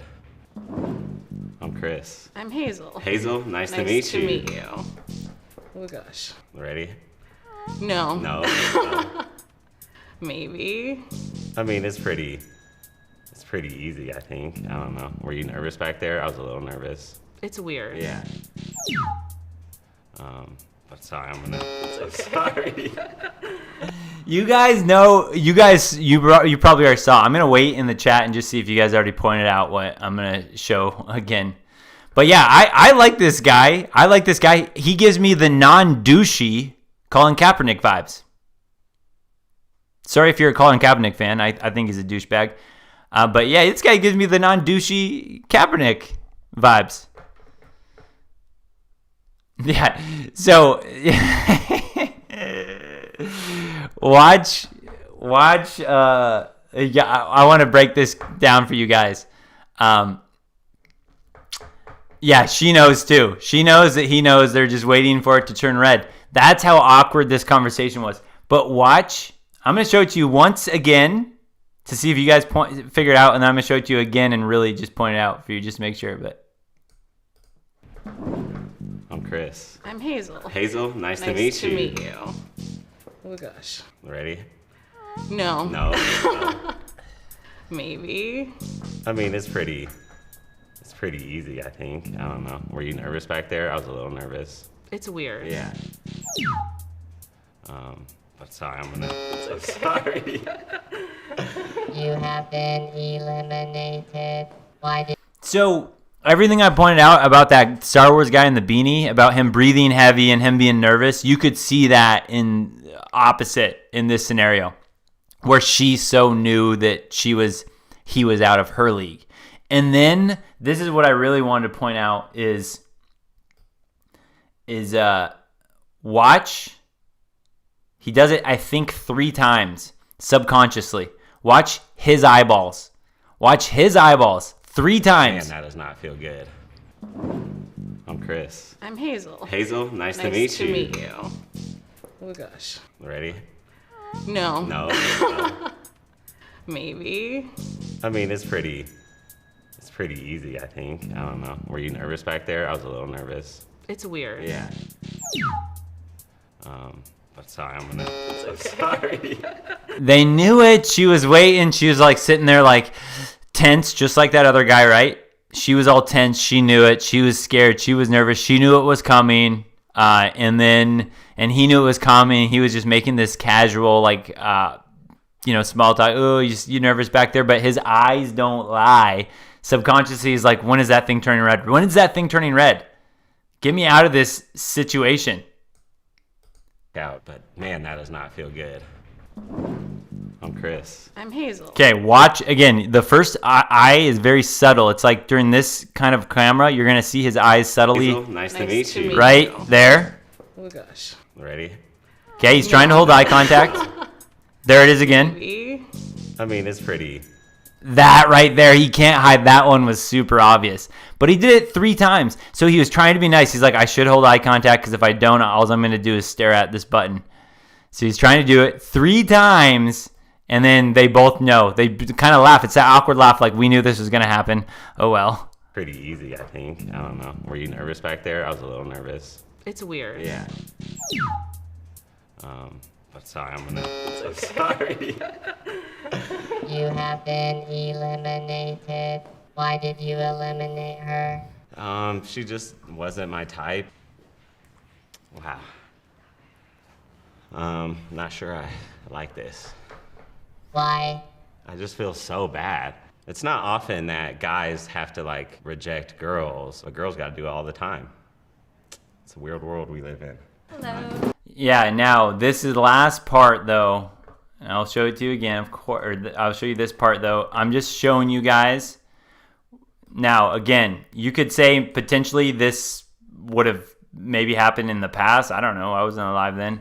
But, oh man, this is all, here we go.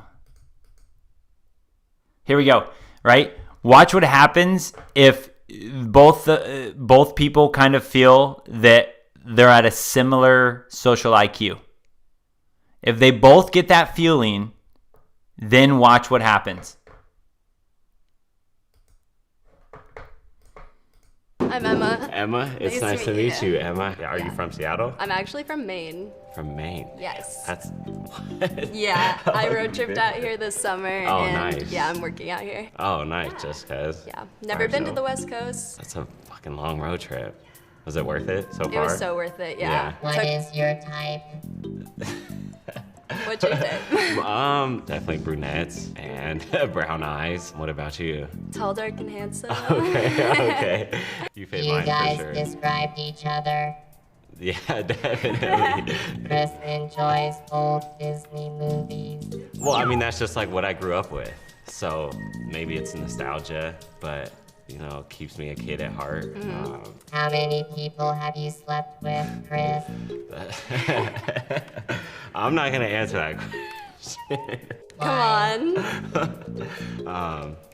I don't know, and oh god, I'm gonna answer the question because I do want to stay on this day. By the way, look between these two though. You can see the tension. You can see the tension between them.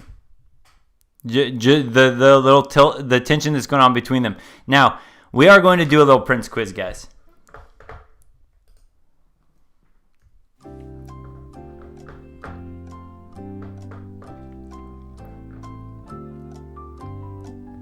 All right, we've got a Prince quiz, guys. So, how many people have they each slept with?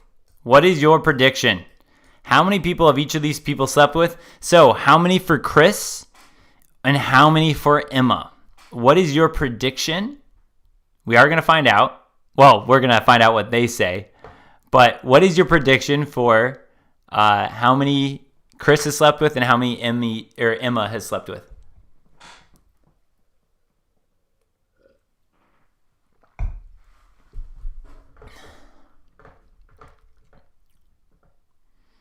Boom, boom, boom.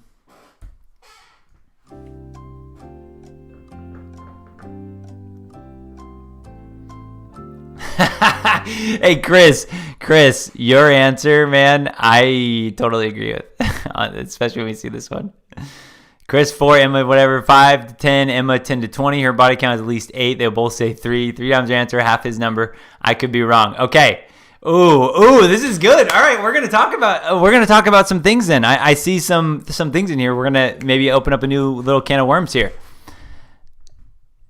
Yeah. Okay. Him 30, but he'll answer like 50. So here's a little. I'll give you guys. We'll break this down afterwards. I'll let you guys see the video, and then I'll break down based on what I was seeing from some of these comments.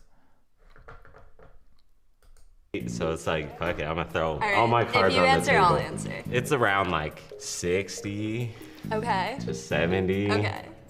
give or take. Yes, I they haven't- want me to press the button. Yeah, I but know. I'm not going to. I don't Really? judge people on Really? that. Okay, No. because, okay, now it's your turn, let's see. I think around like 20. Okay. Yeah. For sure. This is going pretty well. Okay. No, she lied. She totally lied. But there's so much to break down here.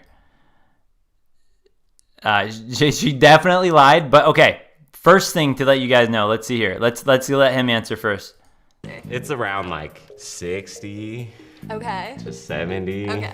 Now, I saw in the comments, and yes, it's true, that typically women will always tell you far less. She'll always tell you far less than her actual number. Because we all know, right, the perceived notion is if you're a lock that opens to many keys, you're a crappy lock, versus if you're a master key that can open a lot of locks, you are a valuable key. So, First off, I think that she completely lied. I am getting the vibe, even though she said 20, I am thinking, even like Chris said, I'm thinking probably closer to 60. That's just my initial gut. I don't have any background science to actually tell that, but it's definitely higher than 20. Now, here's something interesting. When we say the general rule is most guys will lie and say a higher number than it actually is. That's true up into a certain extent. I believe Chris here.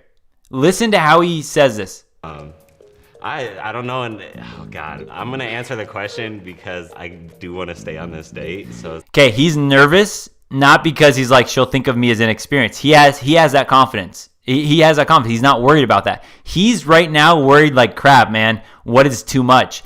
If I say like if my number's too high, like I know my number's high, I don't want to say something too high. He is. So even though most men, we could say the average man, or even probably 80 to 90% of men would probably lie about their number and say it was higher than it actually is. But guys that have been with a lot of women, they are just like the women on this sense. They're always going to downplay it. I'll just be honest. I would lie about my number way lower than higher. So he, to me, was telling to me the truth. I think it's higher than 80. I think he knows for sure it was 70. For sure, he counted up to 70. He knew that for sure. And he's like, yeah, there are definitely a few others that I didn't want to count. That one girl when I was super drunk, I don't want to count her. So he's doing what most women actually do. I believe him, and I think that he's actually saying a little bit less than his number. She is definitely saying less than her number. I think he's actually has a higher count than what he's saying. like, fuck it, I'm gonna throw all my cards on the table. If you answer, I'll answer. It's around like 60 Okay. to 70. Okay. Give or take. Yes, they want me to press the button. 60 or 70, give or take. He's definitely had more than 60 or 70 women. Again, I really don't believe, I don't think he's lying. Everything, I can just feel the confidence on him, all that. And this is the other part about this. Notice how she handles this.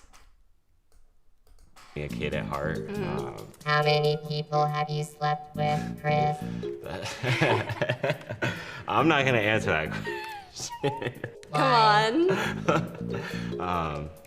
I don't know, and oh god, I'm gonna answer the question because I do want to stay on this date. So it's like, fuck it, I'm gonna throw all my cards on the table. If you answer, I'll answer. It's around like 60 Okay. to 70. Okay.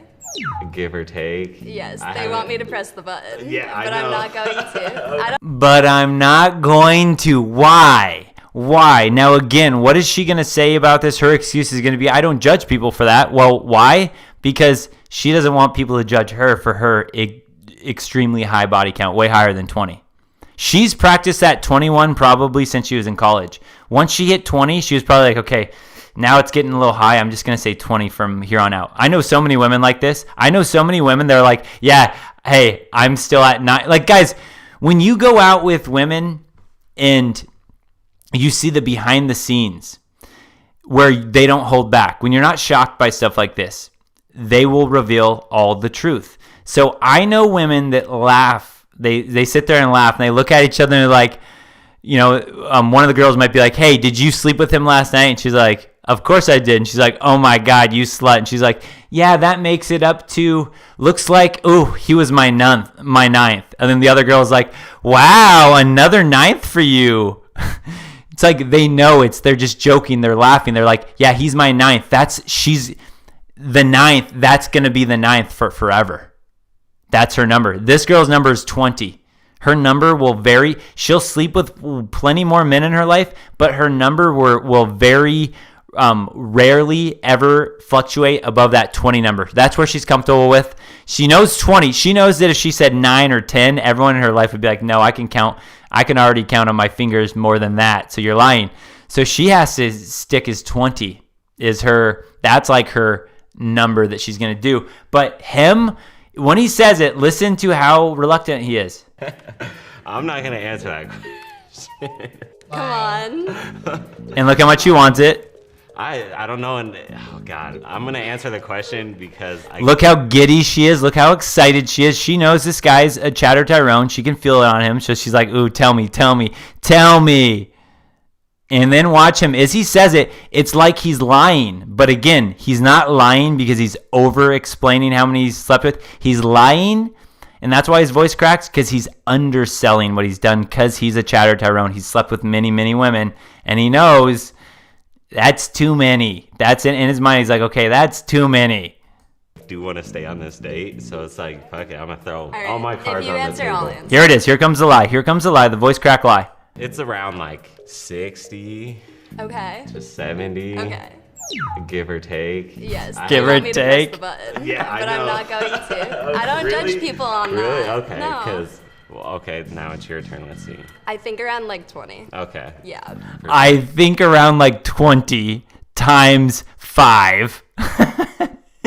Yeah, I think around 20. That's right. When I last counted 13 years ago, it was around 20. So I'm probably around 20 still.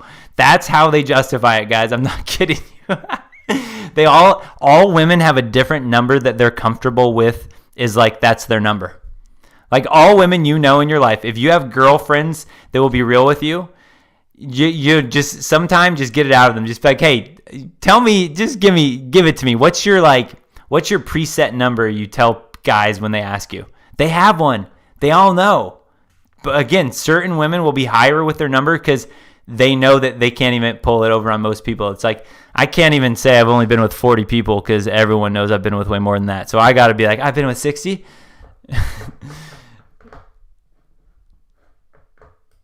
This is going pretty well. You two are cute together. Well, thank you. I think you're cute. I think you're super cute for sure. Chris works out. I can tell. Yes. Compliment each other more. I'm a big teeth person. Yeah. I love your teeth. Thank you. Yeah. You have nice teeth Thank too. you. Will you go on a second date with each other? Yes. I heard Cheesecake Factory is lovely. Congratulations, you have won. Okay, that is what, when you say what does chemistry look like in that sense, that's what chemistry looks like. All this tension. And just look at her face. Now, this is why when I mentioned earlier in the actual presentation here that there are going to be the women that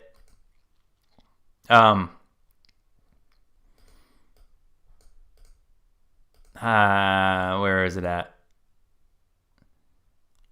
Okay, just like this, right? There are going to be the women that actually are going to treat the men, this man, the Chris here, super duper well. They're going to spoil him. They're going to be like what you would say, like, oh, wow, what a perfect girlfriend. What most people would say.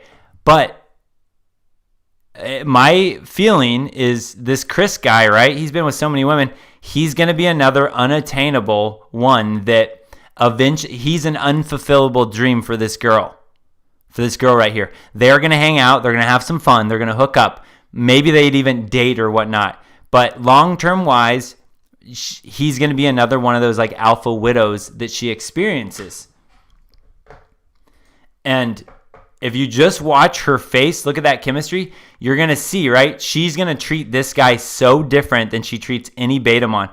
Notice when I said earlier how when the woman's on a date with a Betamon, she becomes masculinized, hardened.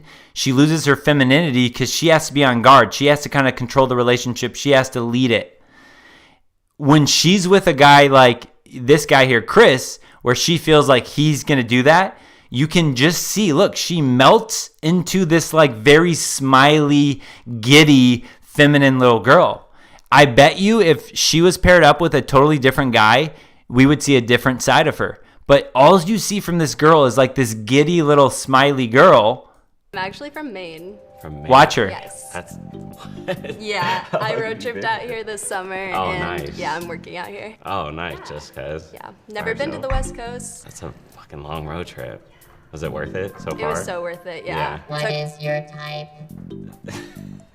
What What's your type? Definitely brunettes and brown eyes. What about you? Oh, she's all into it now. Look at them. And handsome. Okay. You fit You mine guys for sure. described each other. Yeah, definitely. Chris enjoys old Disney movies. Well, I mean, that's just like what I grew up with. So maybe it's nostalgia, but you know, keeps me a kid at heart. How many people have you slept with, Chris? I'm not gonna answer that question. Come on. I don't know, and oh god, I'm gonna answer the question because I do want to stay on this date. So it's like, fuck it, I'm gonna throw all my cards If you on answer, the table. I'll answer. It's around like 60 Okay. to 70, Okay. give or take. Yes, I they haven't- want me to press the button. Yeah, I but I'm know. not going to. I don't Really? judge people on Really? that. Okay. She would never press the button on a Chatter Tyrone. Come on. Because, well, okay, now it's your turn. Let's see. I think around like 20. Okay. Yeah. For sure. I This do. is going pretty well. You two are cute together. Well, thank you. I think you're cute. I think you're super cute for sure. Chris works out. I can tell. Yes. Compliment each other more. I'm a big like teeth person. Yeah. I love your teeth. Thank you. Yeah. You have nice teeth Thank too. you. Will you go on a second date with each other? Yes. I heard Cheesecake Factory is lovely. Congratulations. All right, that's over. Anyway, see, right? This is where, and again, I hope tell you guys a million times, do your own thing. Not everyone likes to date. Some people do, but that's where when I go, man, to me, the fun about dating is when I walk in and there's a girl, even with texting, it's the same way. You see her and she's like normal, and then by the end, you'll see in your texts, you'll get more of that giddy, oh, she's so into you, you can just feel it type thing. Same with on a date. That to me is when it's fun. It does not look at all fun in a lot of scenarios, but that's part of the fun. And like this guy, Chris, whatever, he has fun dating. You can tell he does. Man. All right, so that's pretty much it. Let's see. I think we have one or two last chapters, and I got to finish my beer up. Boom. Or last notes here. I think we're on 18 here.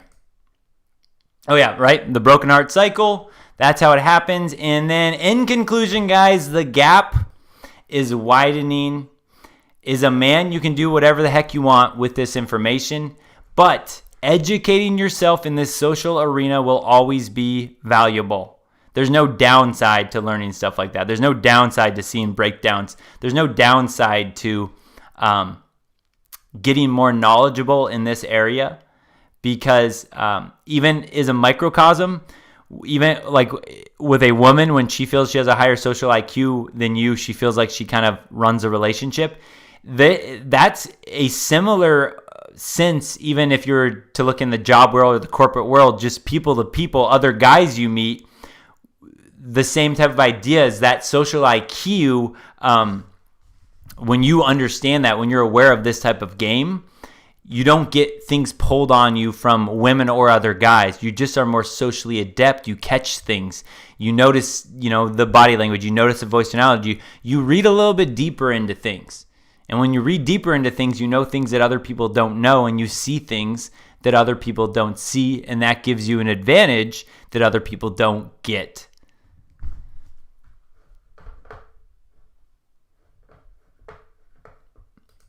All right, guys, your turn here. I'm going to read that in a moment, Tom. Post in the chat your thoughts on the social gap and predictions about what that will mean for our future in society. This gap we're talking about, this gap that's seemingly only going to get worse and farther divide as more women go on dates and less men go on dates. Hey, Tim said, I went on a date last weekend and I refused to wear a mask while walking in the restaurant. My man, Tim. That's what I'm talking about. Don't wear the face diaper.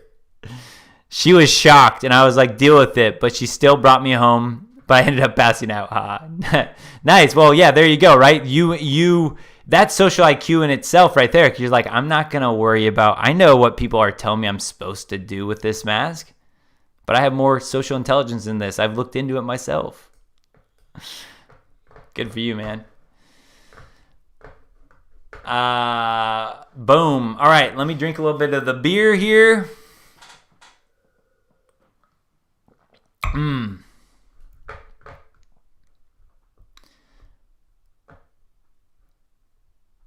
Nice. Yes. Yeah, I'm seeing your guys' chats here.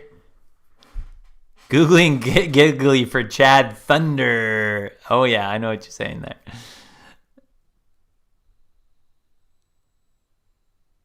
Yep, she would if that number was the same, but he was average with game, yeah.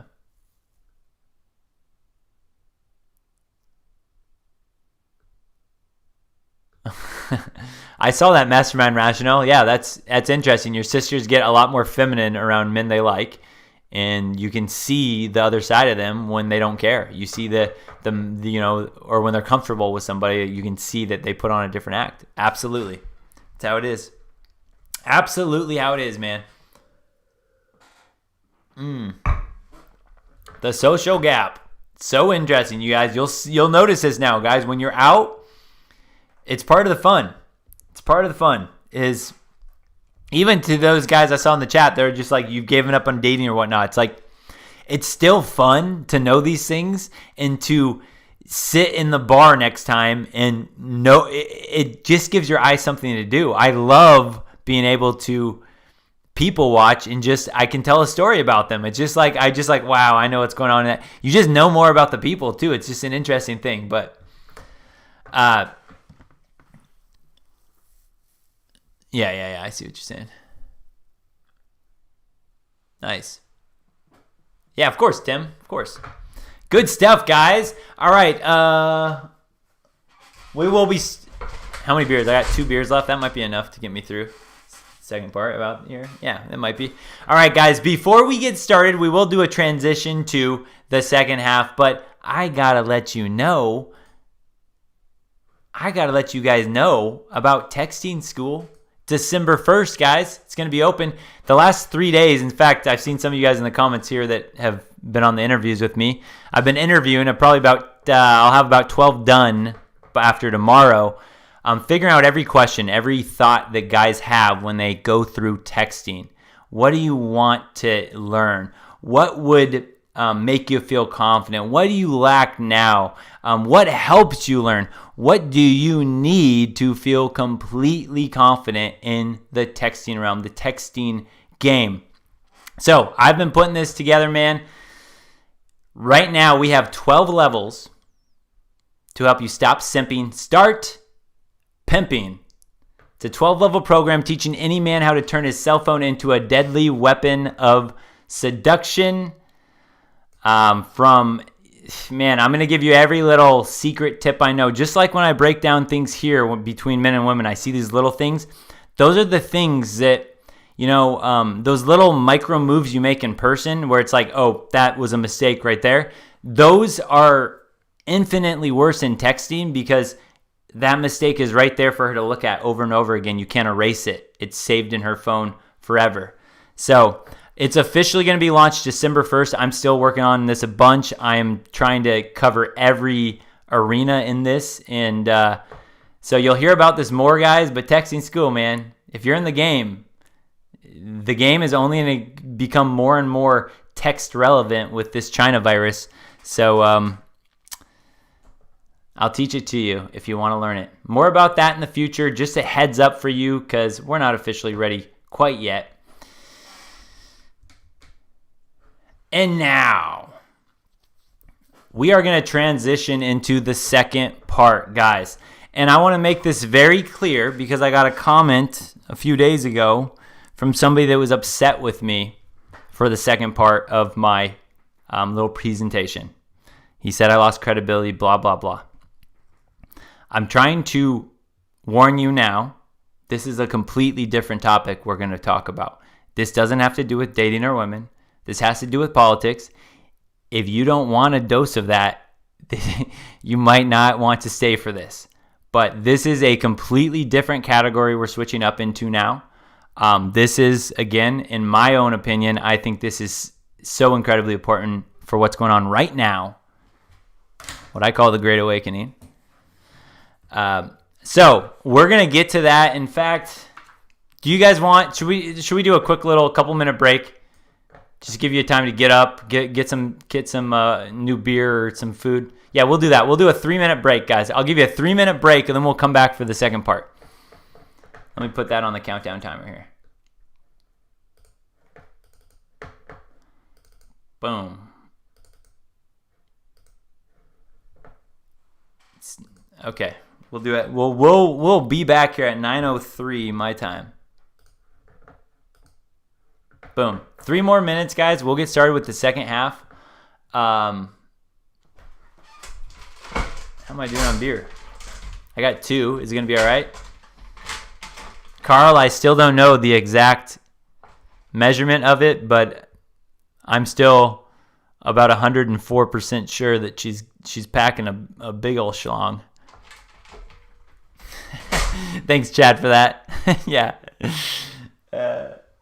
All right, I'm gonna grab one more beer or something. Maybe a watermelon. Yeah, you know what? I'm gonna mix up my beers. I'm gonna get a watermelon White Claw in me right now.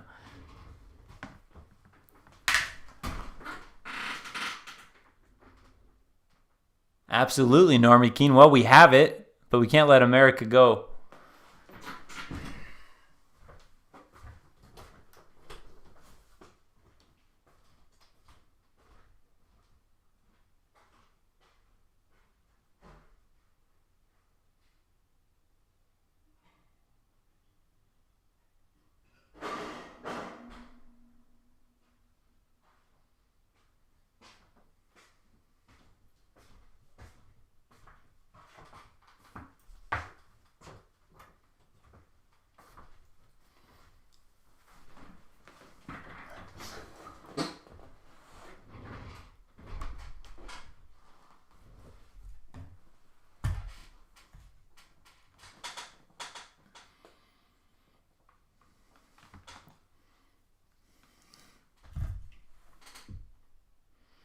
Man, I'm excited for this one. This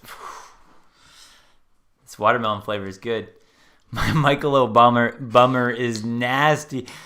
Oh, there's so much, guys. You know, I love the second part, but what I realize has been happening is it's made it harder because I keep thinking that, you know, a lot of people have been on for these second halves, so I feel like I can build off of what I've talked about before, but then all of a sudden, you know, I get completely new people. They've never heard anything before. So, I don't know. I'm still going to be spilling the truth. You guys in the chat do a good job of setting people straight, though. That's always good. Oops, I didn't finish my other beer yet.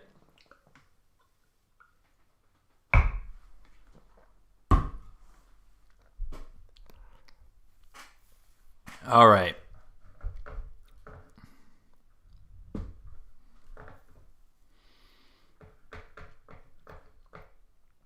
Hmm. 10 seconds to lift off.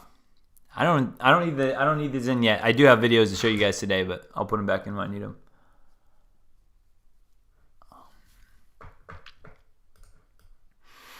Okay. What is going on right now? What is going on? I'm even more certain now than I was last week in a long time. Any of you guys right now that are worried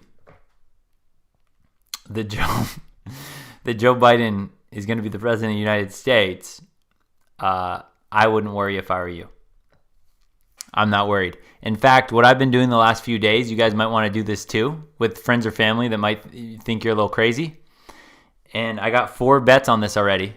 I'm going to get more this weekend, hopefully, when I hang out with a bunch of other buddies. What I did this to both my brothers and my mom. I said, hey, who do you guys think Trump or Biden's going to be president? And this was just a couple days ago. And they're like, Biden. Obviously, that's like what they're saying. I was like, all right, then you won't have any problem giving me 10-1 odds. So I've made 4 of these bets so far where if Biden, and these are nothing bets. They're just kind of fun, but they're going to be placeholders. So I can always be like, remember that bet that we did way back in the day? It's like this firm, I'm sticking my flag in the ground about this thing. So I've gotten 4 bets where I only have to pay $1 if Joe Biden is the president by January 20th. And I get $10, 10 to 1 odds, if Trump is president by January 20th. In my mind, that is such a sucker bet for them to take. But in their minds, they think it's such a sucker bet for me to take. So interesting. So interesting. Guys, it's happening, man. It's happening. I get it. People need to see stuff on the mainstream before, I get it. That's how most people live. So let me start with, and I'm not going to call this person out by name, but I'm going to start with the comment that I got. Okay. So I just got this comment a few days ago, and this guy said, you have a platform, you have an audience. Some are Trump supporters, some are not. The fact that you're insulting people by saying that they're not critical thinkers because they don't see the world as you do, or research the sites that you research, broadcast your shortcomings to the world. I'm going to continue to listen because of your knowledge of female nature. But in regards to human nature in general as it pertains to politics, perhaps you should do a little bit more research. I see you. Do you see me? Although I lean to the left, I research both parties. Both sides are brainwashed. Both sides do not know it. You have a platform. You have an audience. That audience is nonpartisan. Until you insult them, I hope this reaches you. And I'm trying to be neutral when I look at something like this. And, okay, so this is part of what I'm talking about is like when I'm like, I think maybe in last or a couple, I said, man, if you voted for Biden, I can't believe anyone voted for Biden. I hope no one that I know voted for Biden or anyone following here. Those are the type of things where I'm like, because any of you that have followed me for any period of time, you know on these second halves, I've shown so many things about Biden. Or I've shown so many gaffes and so many, I've set the backstory about why it's crazy to vote for Biden. So again, that's where it's interesting because I'm like, crap, okay, I'm getting people coming in here that hasn't seen the backstory. And it's true, I have to recognize that and try to do a better job. But when I look at it like this, right, I don't care about politics before recently because I thought it was all a sham. Both sides are brainwashed. Yes, I agree. Both sides are brainwashed. But when we specifically are talking about right now in this day and age, this terms, it's very clear. If you voted for Biden, you are brainwashed. It's very clear between Trump or Biden. I'm not talking about the past 10 years or 15 years because I don't know. I wasn't that into politics. But it's very clear right now at this moment in time, the mainstream media is feeding you garbage to hate on Trump and to push up Biden. So therefore, I can confidently say, if you voted for Biden, you were brainwashed. And I'm going to say that. I don't care if that upsets people or ruffles feathers. That's exactly how I look at it. And you know what? It's not as simple as like, well, it's political parties. No, I don't care. It's as simple as good versus evil. It's as simple as pedophilia versus non-pedophilia. It's like corruption versus trying to do right for people. So when we look at it in this microscope, this situation we're in right now, I can happily say, I have no problem. I can confidently say, if you voted for Biden, you were brainwashed because there's no way you can know what's really going on. And I get what he's saying. Maybe you didn't research the same stuff. It's hard to find. It's censored. But there's no way that you can actually understand what's really going on and vote for Biden unless you are brainwashed. There's no way because there's so much evil and corruption behind the scenes on that. And we're going to talk about that a little bit more in this. But I wanted to bring this up because I'm going to make it very clear, right? I'm not sitting here going, wow, if you're a Democrat, you're a total idiot. And if you're a Republican, you're a hero. I don't care about political sides. But if you vote for Joe Biden, you need to wake the heck up. Absolutely. You need to wake the heck up. So let's start with Okay, let's start with something here. When I talk about brainwashing, I'm going to start with a video, actually, to give you an idea. So this is to the guy here that's talking, right? Thank you. Honestly, thank you for reaching out. I do like different perspectives. I like to understand where people are seeing things. And, like I like to know what's going on in other people's minds. But let me give you an example of why myself and many others have already learned for a long time that fake news is fake news propaganda.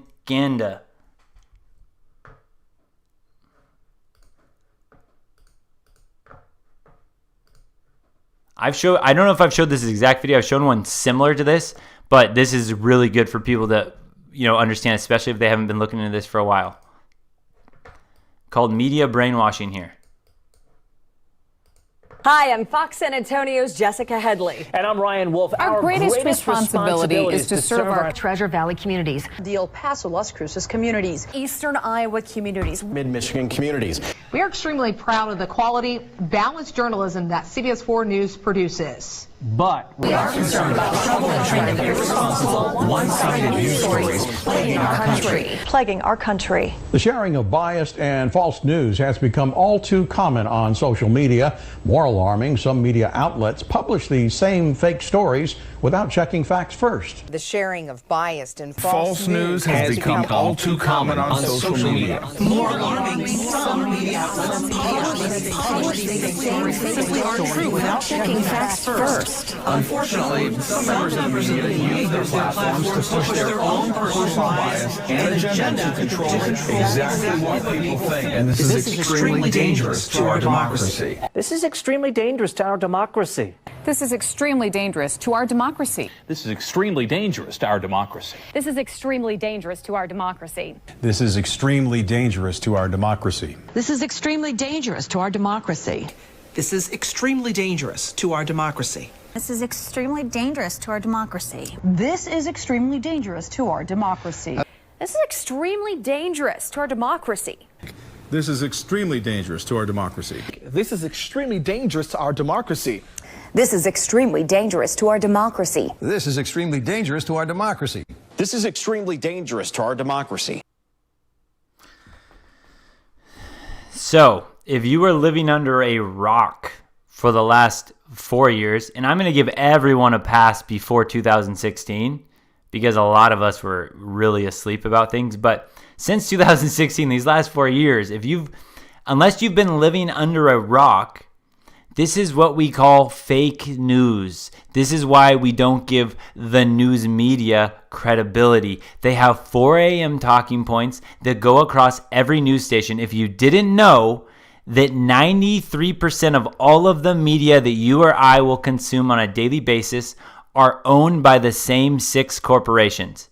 If you didn't know that, now you'll understand why everywhere you go, you'll hear Orange Man bad, unless you do your own research. Everywhere you'll go, you'll hear Biden is unifying the country, unless you do your own research. This is fake news propaganda. Let's go off of that. Let's go with... Okay, here's an example of how they run this propaganda. Mass psychology. This is what propaganda and conditioning looks like. There is no office of president-elect. This is not a briefing. It's a man's opinions. This is called arrogation. It's designed to make you think someone has authority because it looks like they do. This is exactly what they do with toothpaste.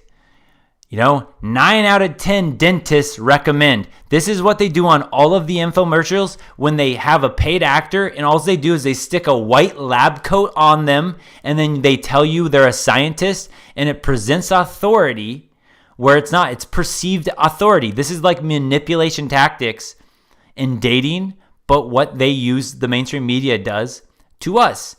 They literally have Biden behind this office of the president-elect. That's not a thing. It's a COVID-19 briefing. I could literally stand behind the same thing and be like, hey, I'm President-elect Adam. Let me tell you my thoughts on the China virus and fake news. They put him up on this podium to give him perceived authority. And they want everyone else to believe that he was the real winner and that you're crazy if you don't buy it. They want you to believe that, like they've been putting in the media, that Biden is the clear winner and Trump's a crybaby that won't transition out peacefully. They've been planning this for a long time. They've been saying this. In fact, I talked about this many months ago about what I thought would probably happen with the election. The media would probably claim that Biden's going to win, and even if Trump won, we would never know. The media could just keep running with the fact that Biden is winning, and that's what, they're going to try to create chaos.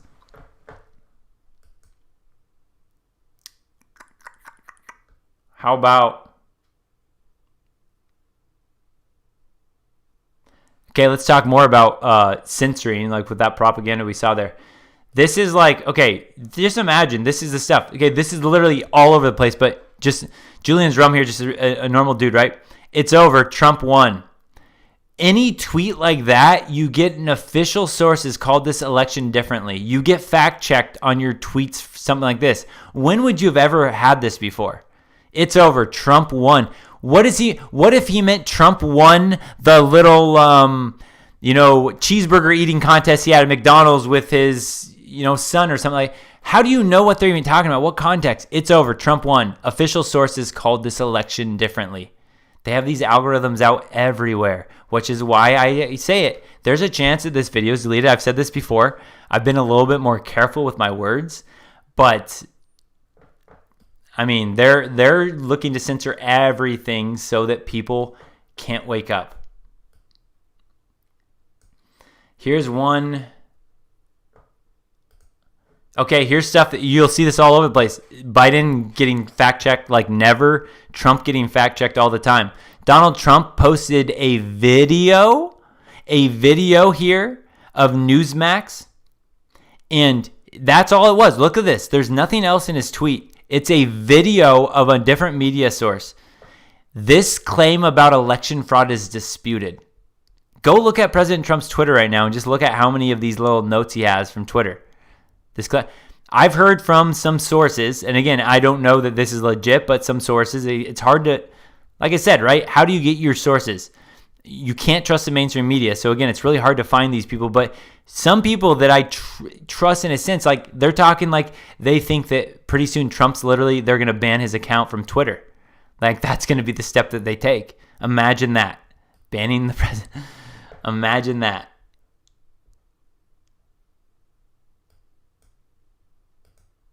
Okay, here is some Twitter propaganda for you. This is on Twitter. Look at your For You, right? This is why if you take anything that's given to you on your YouTube, your Facebook, your Twitter, whatever if something pops up and says, I just had this, some app or something I installed, and it was like, do you want Apple News or whatever to be installed? Something along the lines. I was like, no, that's the last thing I want. When they throw this propaganda in my face, the mainstream talking points that pop up, the main people that pop up on YouTube for you, if they're just like recommended to you, those are the people I'm like, those are the last people I want to see or hear from, because I know how fake it is. I know how propaganda it is. Whatever they give you, look into probably the opposite of what their main frickin' source is. It's crazy. Pennsylvania postal worker recants allegations of ballot tampering. Washington Post, Washington Examiner, and NYT report. He recants. So that anyone that goes, oh, I heard about that Pennsylvania postal worker, they look at this and they go, oh, look, it was recanted.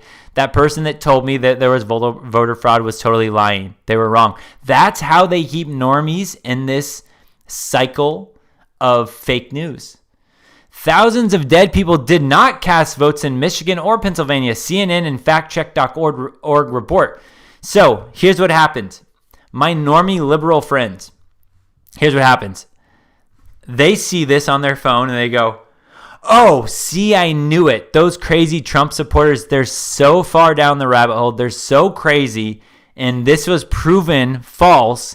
and they're still brainwashed. They think that there was actually election fraud. So they literally walk around in this mindset that Trump supporters, someone like me that has been exposing this stuff for a long time, they're like, this guy's brainwashed. That's why something like this happens. He thinks both sides are brainwashed. He thinks that I'm brainwashed into believing that there's been election fraud. In his mind, there hasn't been election fraud, but because he thinks that stuff like that, it's like, oh, look, no, it was fake news. He still believes the talking heads. So he thinks that both sides are brainwashed, when in reality, there's one side that is totally brainwashed in this scenario.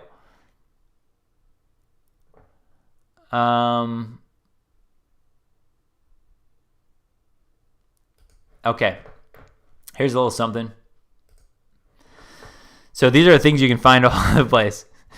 2020, the U.S. president, Michigan county flips from Biden to Trump after glitch fixed. Guys, there's a whole new scenario I could get into talking about the software that's been involved in this. But again, those are the things that the algorithms are going around scanning to pick up on. There's been whistleblowers talking about software that has allowed races to be flipped for a long time.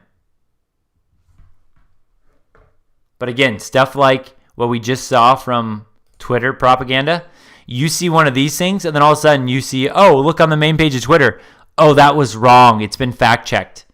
Those people that shared that meme were wrong. I trust Apple. I trust the mainstream. I trust these corporations that are feeding me this garbage.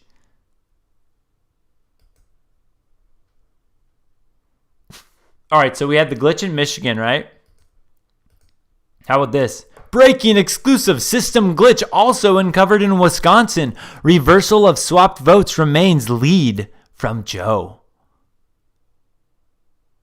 I mentioned this each time on the second half. Do you know a single raving fan of creepy Joe Biden? Do you know a single raving fan of creepy Joe Biden that really thinks, wow, this guy's really doing things. We're in good hands?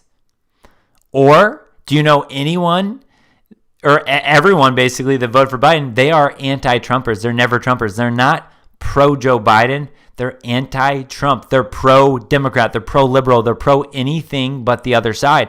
They're not pro-Biden. However, do you know any pretty dang gung-ho and pretty supportive people that really stick up for President Trump? I'm one. And I question everything. I'm such a skeptic about things. But the chances are you probably know in your life there's probably a raving fan of Trump. There's no raving fans of Joe Biden.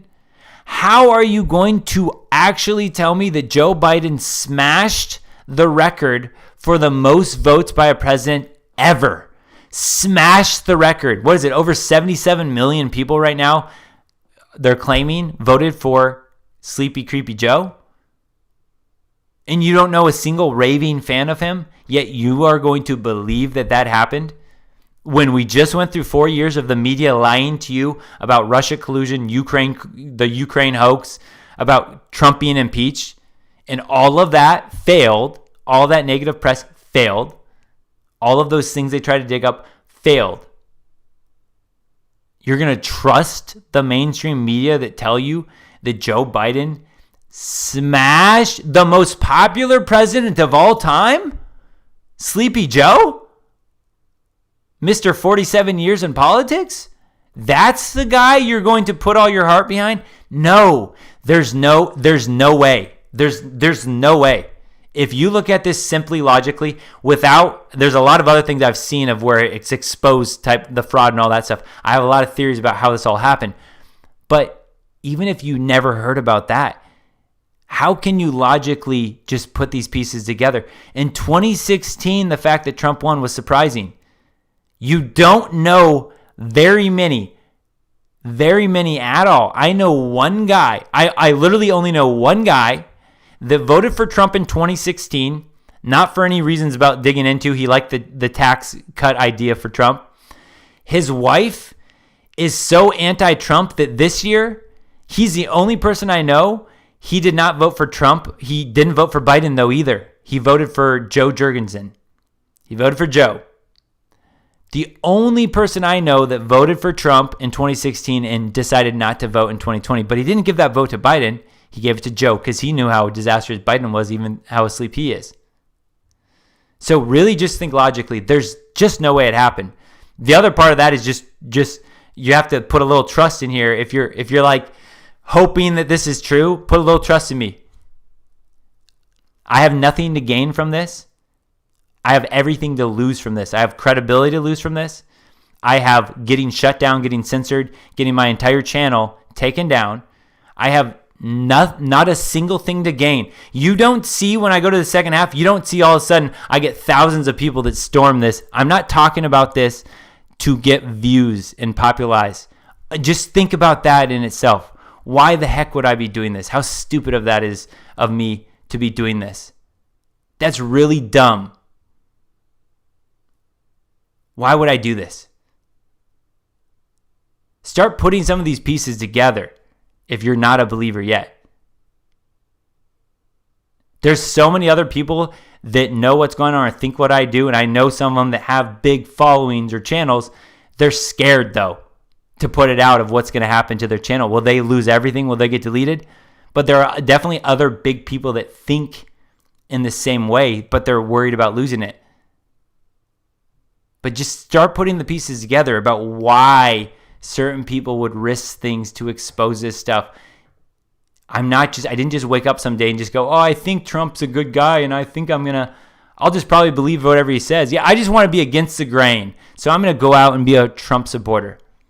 I'm going to put my name out there right now when everyone right now thinks that Biden is going to be the president of the United States. I'm going to sit here and go, guys, no, it's going to be Trump. Why would I do that? What do I have to gain from that? I have nothing to gain. And if somehow, the only way I've wrapped this up in my mind that somehow Biden actually became president is if we're living in the Truman Show, the Matrix, and it's a joke. Somebody is playing a joke specifically on me, knowing everything I've researched, knowing how corrupt this person is, and they're going, we're going to make Biden the president, and we're going to film your whole life, Adam, and play it for everyone else. That is the only thing that actually could make sense if that happened. I honestly believe this, guys. I've looked at this on every different angle. And I know, right, if Biden, January 20th, if Biden's still the president, I know that you guys rightfully should question me. You should have this thing of, you should question my credibility for me calling something like this. So again, right, there's zero gain for me to do this. It's only stupid. But this matters, man. If America falls, man, it all goes downhill. It won't, though. Don't worry. Here's some stuff, guys. Don't know if you heard this. Georgia had 1,528 people over the age of 100 who voted. Almost 1/3 of them were over 105. So on one hand, you could go, man, if I'm getting really old, I should move to Georgia because something about Georgia just prolongs your life. On the other hand, you might go, that's suspicious. That's up to you. You guys can decide which side you're going to be on that one. Maybe you go, well, hey, my retirement plan is I'm going to move to Georgia. It must be real good for the elderly.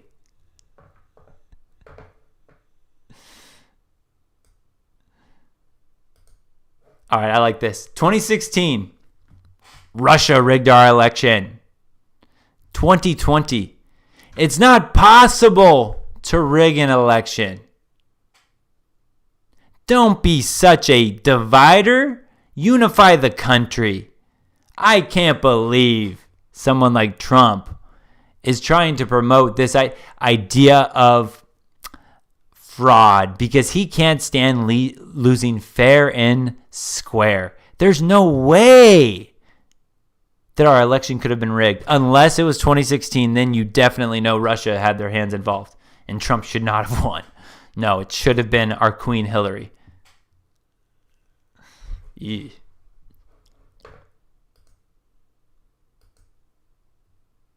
Look at this. This is when we talk about propaganda, guys. Remember, talk about psychology. If anyone doesn't know what that's going on with Trump or Biden, they see this post from The Hill. Poll. Nearly 8 in 10 Americans say Biden won, despite Trump refusing to concede. Just imagine what that does in the psyche of people that don't look into things. The normal crowd, just imagine what this does. You can understand why they get so heated. Oh, Trump's such a crazy, he's a dictator. They buy in. They believe this. Imagine if I had the authority of the mainstream media and I said, hey, poll went out. Nearly 99 of 100 Americans believe that Trump won the election and Biden is a disgusting little pedophile. Imagine if I could promote that around the internet. And people are like, wait, what? 99 out of 100 Americans believe that? Biden's a pedophile? What? No way. And then they look into it on that avenue. It's like, this is psychology. This is how they trap people. This is how they get people to where you cannot understand how they can be so asleep. Yet,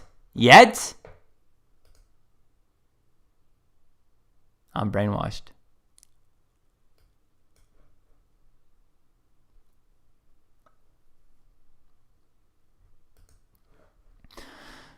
Oh my God, the presidency? I thought I was running for senator. Oh, Biden.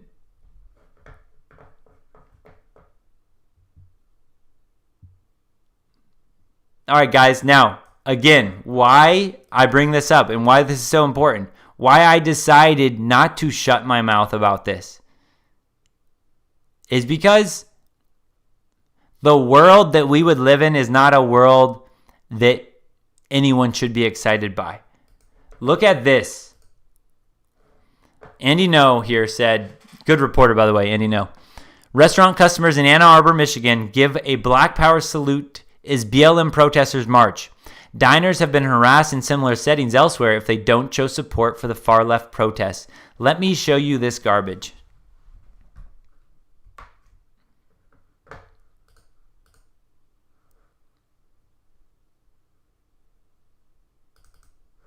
These Michigan cucks.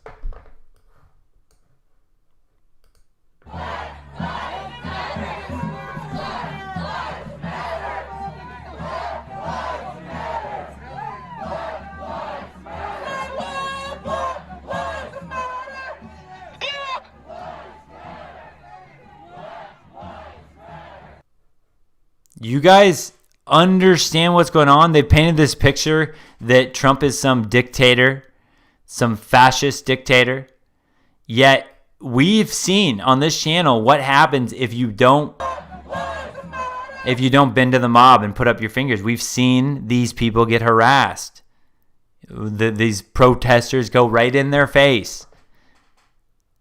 This is the world you want to live in? This cuck world where everyone just bows down to the crazy mob? Look at this guy. This little Betamon Biden fan pleads for them not to mess with him.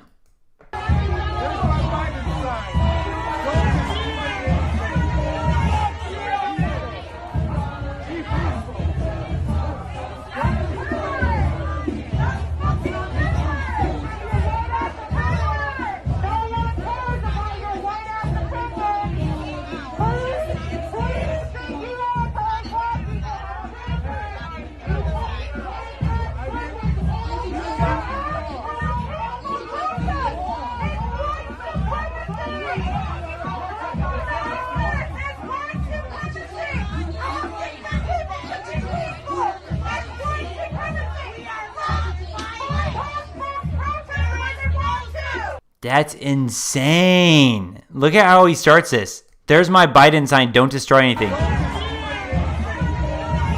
There's my Biden sign, my almighty savior Biden. Look, I'm on your side. Don't do it to me. Man, that's great. Look at this. David says, I'm black and I believe this is horse crap. That's because, David, my brother, you are awake. That's why. You are awake. So many people are not. That's the whole thing, man. They're trying to divide us. They're trying to divide us by race, by gender, by sexual orientation, by political parties. They're trying to divide us in all sorts of different ways. But, man, when you're awake, you know, man, it's good versus evil. That's the label I put on it. It's good versus evil of all different colors. Good versus evil of different genders and sexual orientations. It's good versus evil.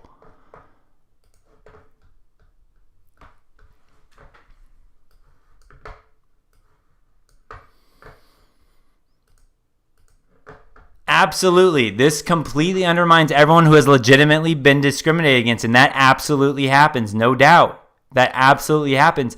Even in, this is the same thing with the whole false allegations with the Me Too movement.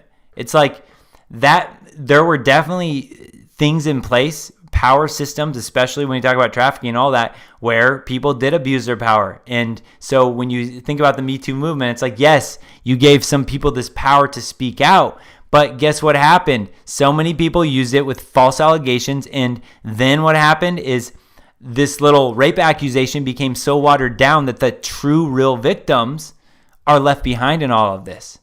Same scenario, exactly. Totally agree with that.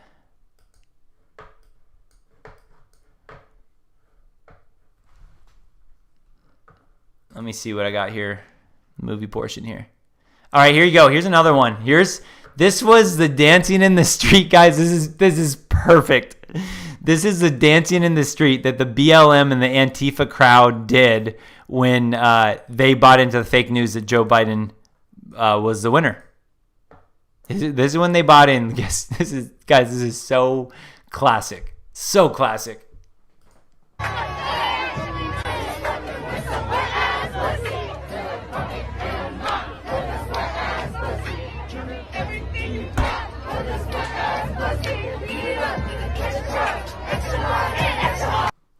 You guys hear that song that they're chanting? Okay, you got the Trump supporters on one side would be singing the Pledge of Allegiance, the anthem, something about America, God bless America. The battle cry from the Biden side is the WAP song. You know why? Because Cardi B interviewed Joe Biden. She's another one of the puppets. We've broken that part down too. But right when, this is why it gets to that point where it's like, come on. Like, I'm trying to give the benefit of the doubt on stuff like the frickin' this thing about both sides being brainwashed. It's like, really? One side is singing the national anthem at this point, and the other side is singing Wet Ass Pussy by the artist Cardi B, the genius artist, the role model for the world. Oh boy. Oh freaking boy. One more time.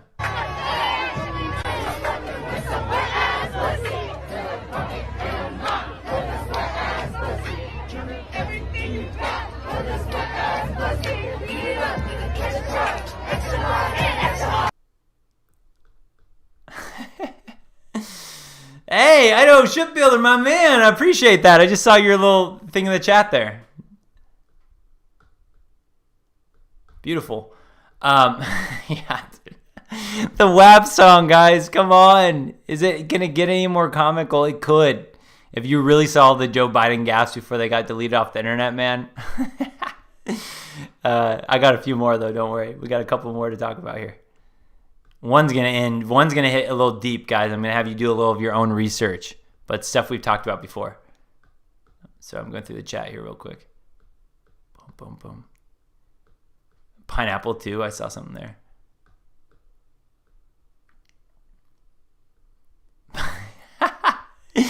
Oh, man. That's funny. I'll see you guys' little comments here. Oh, yeah. We got a few. Guys, don't worry. We got a few more.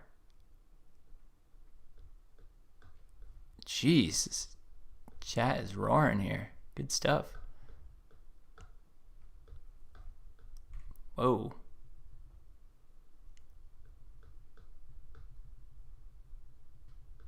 Oh.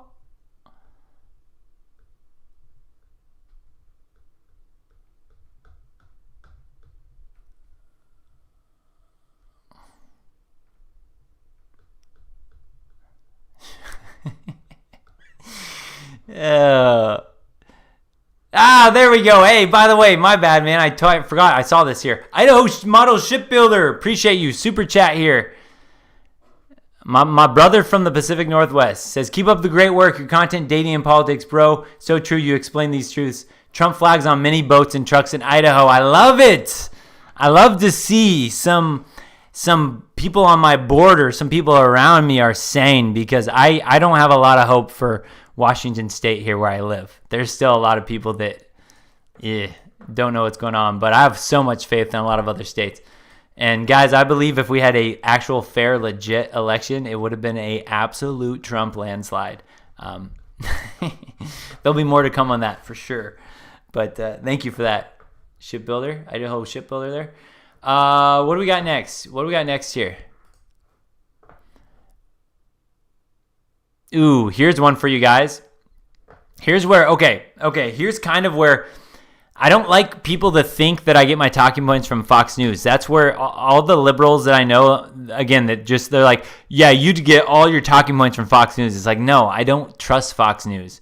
I trust a few people from Fox News. I like listening to Tucker Carlson, Sean Hannity, Maria Bartiromo, and Laura Ingraham.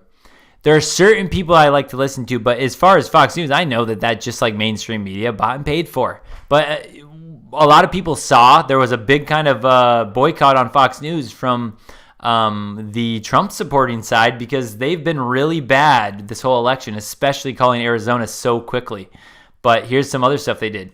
Illegal vote. Well, I just think we have to be very clear. She's charging, the other side is welcoming fraud and welcoming illegal voting. Unless she has more details to back that up, I can't in good countenance continue showing you this. I want to make sure that maybe they do have something to back that up, but that's an explosive charge to make, that the other side is effectively rigging and cheating. If she does bring proof of that, of course, we'll take you back. So far, she has started saying right at the outset, welcoming fraud, welcoming illegal voting. Not so fast. We'll have more after this. Ooh, Philip, good to know about that. I haven't listened to Handy as much recently, but earlier on, like within the last couple of years, he was somebody that was dropping truth. I'll have to kind of double check that, because again, I mostly go to different sources than anything mainstream. But yeah, Tucker's been pretty spot on. Although I didn't watch it a few days ago. I heard his last one was pretty bad. That it sounds like people at Fox kind of reined him in. So hopefully that's not the full truth, but who knows? But yeah, just look at this from the start, dude. Again, I've told you guys, this press secretary, she slays people. Kaylee here, man, I will have a Betamon simp moment where I have a crush on this girl, this Kaylee girl, man. But again, she has this family, so I didn't even want to mess with that anyway. I wish her the best. But hey, this Kaylee girl, she slays them. But just look at that. Illegal vote. Well, I just think we have to be very clear. She's charging. They shut her off. They wouldn't let the press secretary speak. Yeah, pretty bad. Fox News. I have it labeled as FAUX, Fox News, in my background here.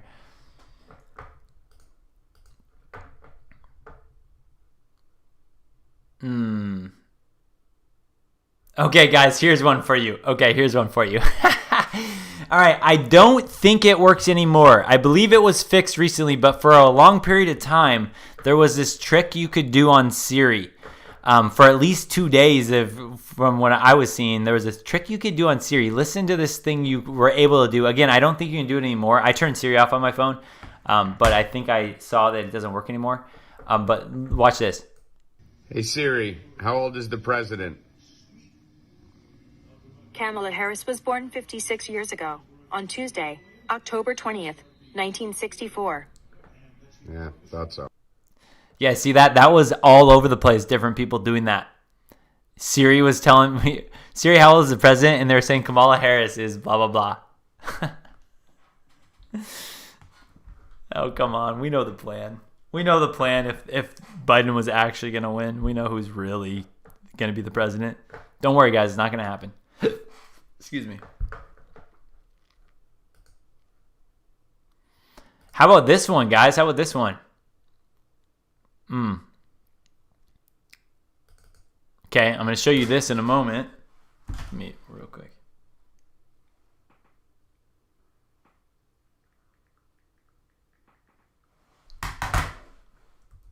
Show this meme part first of it. Okay, here we go. All right, so Bill de Blasio, guys. Bill de Blasio, he is his daughter here. You guys may have seen his crazy-eyed daughter before. Again, I don't even want to mess with her and talk because I'm almost sure, just like a lot of these sick families, she was abused and all that stuff growing up. So I don't like to mess with that type of stuff. That's just messed up. Same with a lot of these celebrities that grow up in this system. So I don't want to mess with the actual daughter, but listen to what she says, this Freudian slip here. And there's been multiple of these people have caught. So Bill de Blasio's daughter, he was mayor of New York, I believe, right? Yeah, mayor. Lets the cat out of the bag, confirming what we've all been thinking in a huge Freudian slip. All right, listen to this.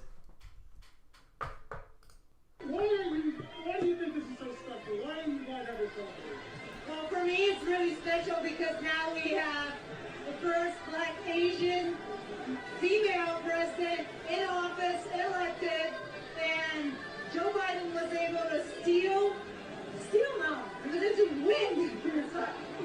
Sorry. I don't understand it. No, he was able to win the election. Yeah. You guys hear that? Elected, and Joe Biden was able to steal no, he was able to win. Sorry. I don't understand it.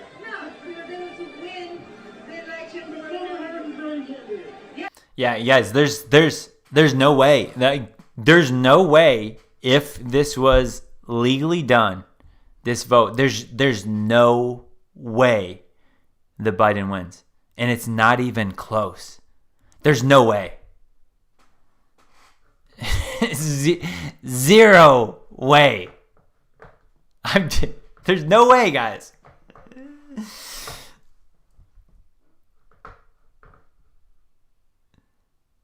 We already did that one. Did that one. How about this one? The Rock is a cuck. The Rock says he cried manly tears after media declared Biden winner. Gosh dang it, The Rock, you are such a little beta-mon pussy boy cuck. I wanted to like you. The Rock. I did. But you're such a pussy. Would I ever say that to your face? No, I wouldn't. But you're such a pussy, The Rock. Gosh. All right, here's one for you guys. I've dug into this lady. Again, I don't even know the proper terms. On the tranny webinar. A Pennsylvania elections judge facing criminal charges of tampering with ballots has resigned. Because this is the person you want in charge of counting the votes. You guys remember her? I don't know if you guys were on that tranny webinar. Some of you might actually know her name or his name. This is literally a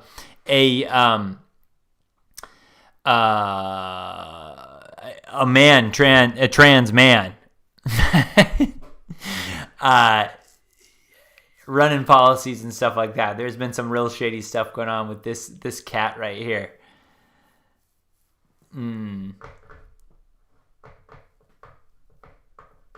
Yeah, Norma King, you'd rather get beat up than fold. True that, man. I'd go down. I'd say it to The Rock's face. I just know that he'd kick my butt. But what a pussy, man. I have no respect for anyone that sells their soul. Zero respect. And yes, I mean sell your soul. Take it as a metaphor if that's what you want to take it as. I mean sell your soul.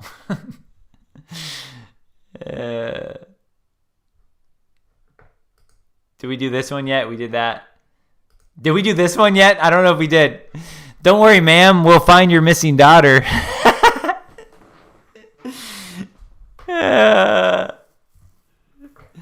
Whoa. Wait. Are you talking to me, Joara, that I call everyone trans? I don't call everyone trans, but look at this. You're right, Joara. I definitely call a lot of people trans, but come on, Joara. Are you telling me? He's literally trans. He's openly trans. This is not me just making some joke. I know some I'm very, like, I'm calling things that other people wouldn't call. This is openly. This is not a secret. But a lot of the other stuff is a secret about the bloodlines, the families, satanic ritual abuse, all this other stuff, gender swapping. That's secretive.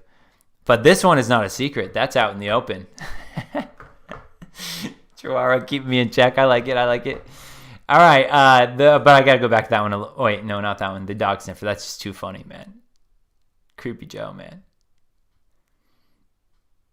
Okay. Here is what I'm going to end with for you guys. Yeah, Michael Obama, Taylor Swift. Yeah, okay, hey. True. That's good. Hey, that's a good point. And the Obama, I've heard, the Michael Obama one, I'm far more confident in, Joara. Why is this not pulling up, though? Why is your comment not pulling up? I bring it up here. There we go. I'm much more confident in Michael Obama. Taylor Swift, I'd heard, and it looks like, and based on everything else, it seems like. But Michael Obama, guys. Michael Obama, man. Even this next video I'm going to show you of this girl that knows what's going on, she mentioned Michael Obama. So that one is a legit one. The Taylor Swift, you're right. That one is... I got a little gung-ho, trigger-happy calling that one, but I'm pretty sure... I'm pretty sure she is one. All right, let's see here. We're going to finish with, first, check this out, right? This happens all the time. This is nothing special. It's just showing you, right? Tip from U.S. led to uncovering major worldwide child sex abuse network. 16 men arrested in Australia on 828 charges of sexually abusing children, producing and distributing child sex abuse material and bestiality. 18 referrals to U.S., 3 arrests thus far. These stories are happening all over the place. Does the media pick them up? No, because the media would rather talk about how Trump drank a water bottle. They would rather talk about how Trump is not conceding and congratulating Joe Biden. They aren't going to give you the real news, the news that you should be hearing about stuff like this that's happening down, these child trafficking, human trafficking rings being taken down. So I'm going to end with this girl I'm going to show you. And if you want to watch more of it, I'll give you her Instagram to watch the full 65-minute video. I did. By the way, super chat from Danny Arnold, my man Danny, my Pacific Northwest man Danny. He says, the fascists of the future will call themselves anti-fascists, Sir Winston Churchill. Isn't that interesting? Isn't that perfectly said? The fascists right now are the anti-fascists are the ones that want to censor everyone. The anti-fascists are the ones that want to say, hey, believe whatever you want, but if you don't believe what I believe, we're going to aggressively beat you. It's so true, man. So freaking true. All right, here's where we're ending with, guys. This lady. All right. Human trafficking victim releases hour-long video on Instagram accusing Joe Biden, Beyonce, Chrissy Teigen, Ellen, Ron Jeremy, Whoopi, and more of sex trafficking, witchcraft, and torture. Sounds like something I've been talking about for a long time, guys. This video just was posted yesterday or the day before. Her Instagram is XO Odyssey. Right now, I'm telling you, that's her Instagram. You can look right now, watch her 65-minute video. After this, I'm going to give you a little 2 clips of it, but you watch it, and if you've been following my live streams for a while, it lines up exactly with what we've been talking about.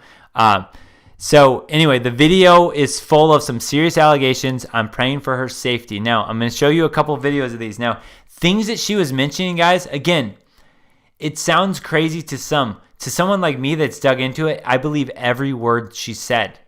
The things that she talks about. She specifically talks about the actual penis size of Joe Biden and Hunter Biden. If you haven't looked into the Hunter Biden laptop things and you haven't seen, I've seen his penis so many times now. But she talks about both of their sizes, and she says, listen, the reason I know is because I know. I've experienced this. This is not someone telling you that this is happening. This is someone that's been through it.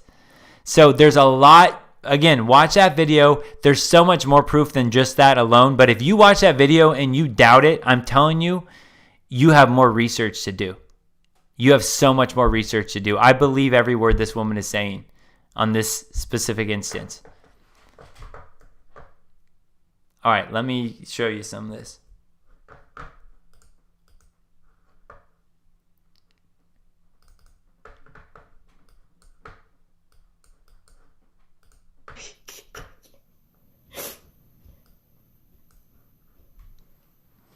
Ron Jeremy, Denzel Washington, Beyonce Knowles, Ellen DeGeneres, Whoopi Goldberg, Lady Gaga, Chrissy Teigen, John Legend, Joan Rivers, Rob Saget. Do you want me to keep fucking going?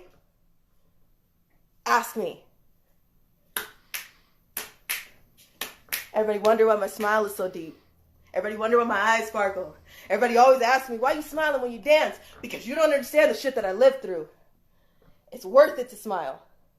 And I'm still smiling, and I'm going to continue to smile. And majority of y'all who continue to ask me and going to tell me that I'm pointing fingers to kiss my natural black ass and miss me with that shit. Bye. Bye. And when it comes out, don't come running back.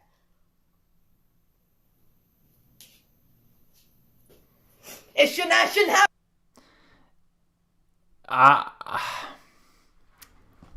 I even see some comments in the video already being like, well, stuff like this is hard for me to believe. That's what tears my heart out. Knowing what I know. It's not a guess. I know what goes on with these sick, disgusting things they do.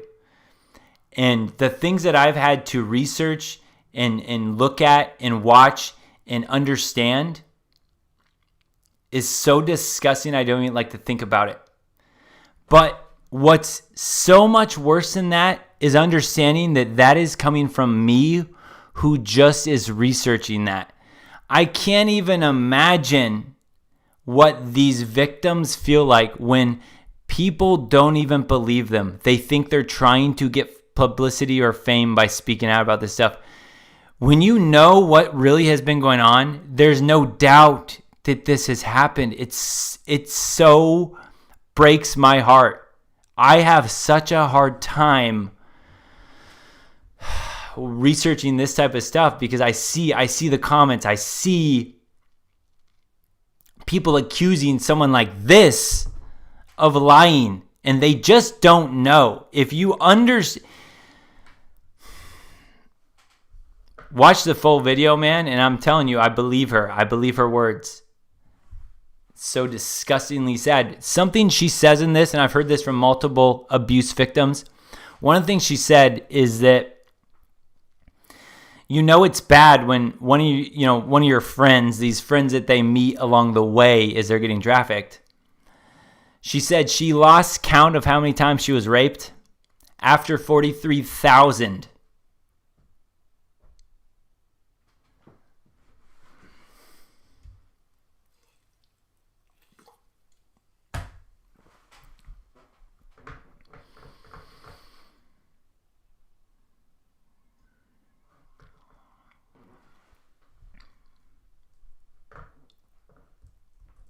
I'm going to show you another video of her in a moment, but this is stuff that I've been showing you for a long time here. Like, let's look at the flight log.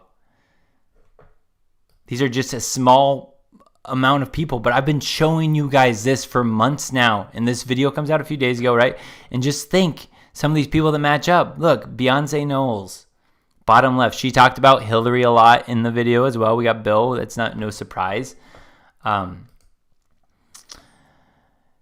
Let's see. Did she mention anyone on this one? No, she didn't mention anyone on here.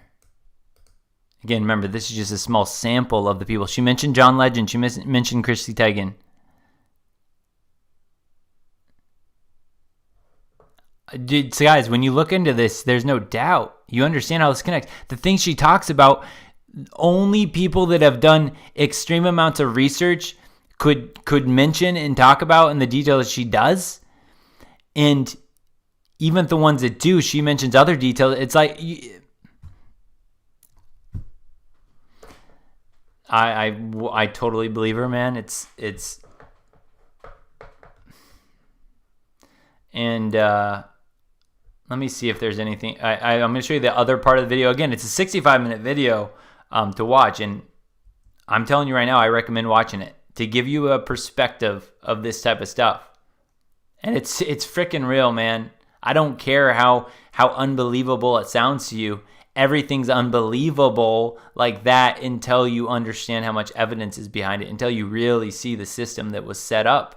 And then, honestly, it just makes more sense about what we're seeing right now in the world and how they're trying to take this election, steal this election. Because if this stuff was really going on and somebody knew about it and wasn't going to allow that to happen anymore, not in my country, not in my fucking world, then you better bet they would be scared of somebody that knew this information about them and was going to take them down. And they would probably try to drum up every type of hit piece they could on this somebody, making you believe that he's some dictator, some villain, some fascist, some bad, racist, homophobic, sexist pig. They would try everything they could to not let this get exposed if they were afraid that somebody would actually expose their disgusting practices that they've been doing behind the scenes for far too long. How 800,000 children a year go missing in the United States alone. Fucking wake up, man.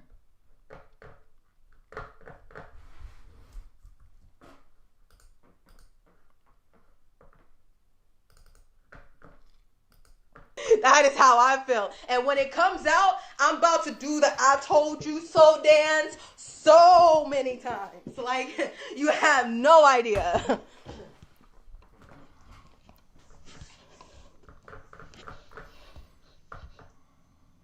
Trump has took down many child rings. Yeah, I posted all of them. Not even all of them.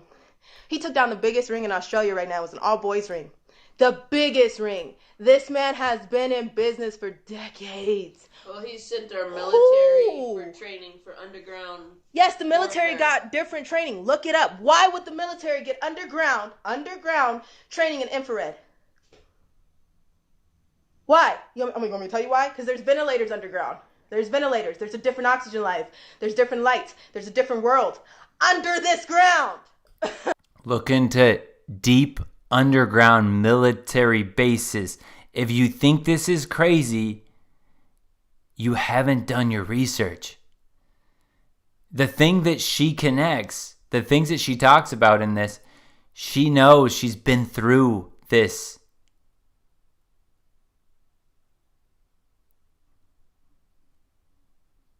There's so much more, man. There's so much more.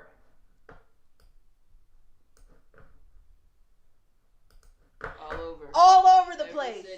Every city. They link to houses. They link to the ocean. They link to so much.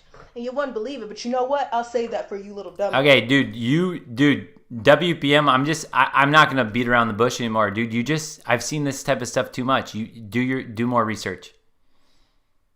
This is what the guy is going to get mad at me about. And I get what he's saying now. I get it. He's like, dude, you're just telling him do more research when really I get it now. I understand how this is coming across. It's coming across as like, well, if you don't understand, do your own research.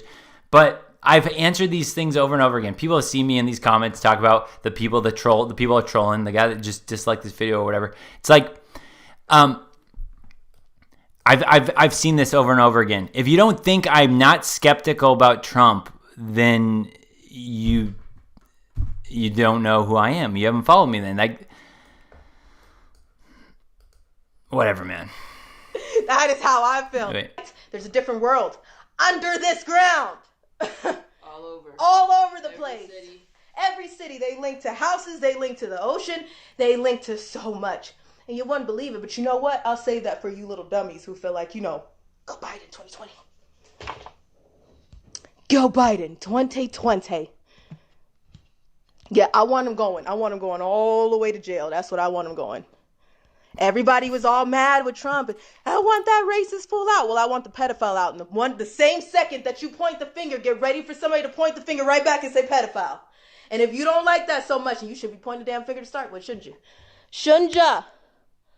Shouldn't ya? Don't start no shit. It won't be no shit. I'm not saying you have to believe anything from those little clips. I'm saying watch the full video. And if you do your own research and you watch that video, you'll know. Like you won't have doubts. You'll be like, yeah, dang, she doesn't have anything to gain either from lying like that. Whatever. Anyway, guys. Again, my personal take on all of this stuff is just like even she said there. She's dancing when this stuff comes out and she's dancing. She can be like, look at this, right? I told you so type thing. That's how I feel. This is all, it's going to come out, right? I've already said, it's like, if it doesn't, then I'm an idiot. I'm dumb. And I've welcomed people to say that on these live streams. Come back and say, hey, remember when you said this was going to happen? You were wrong, dummy. Go ahead. I'll take that risk. I will absolutely take that risk. But I cannot fall back asleep to the monumental thing of child trafficking. I can't fall back asleep to that.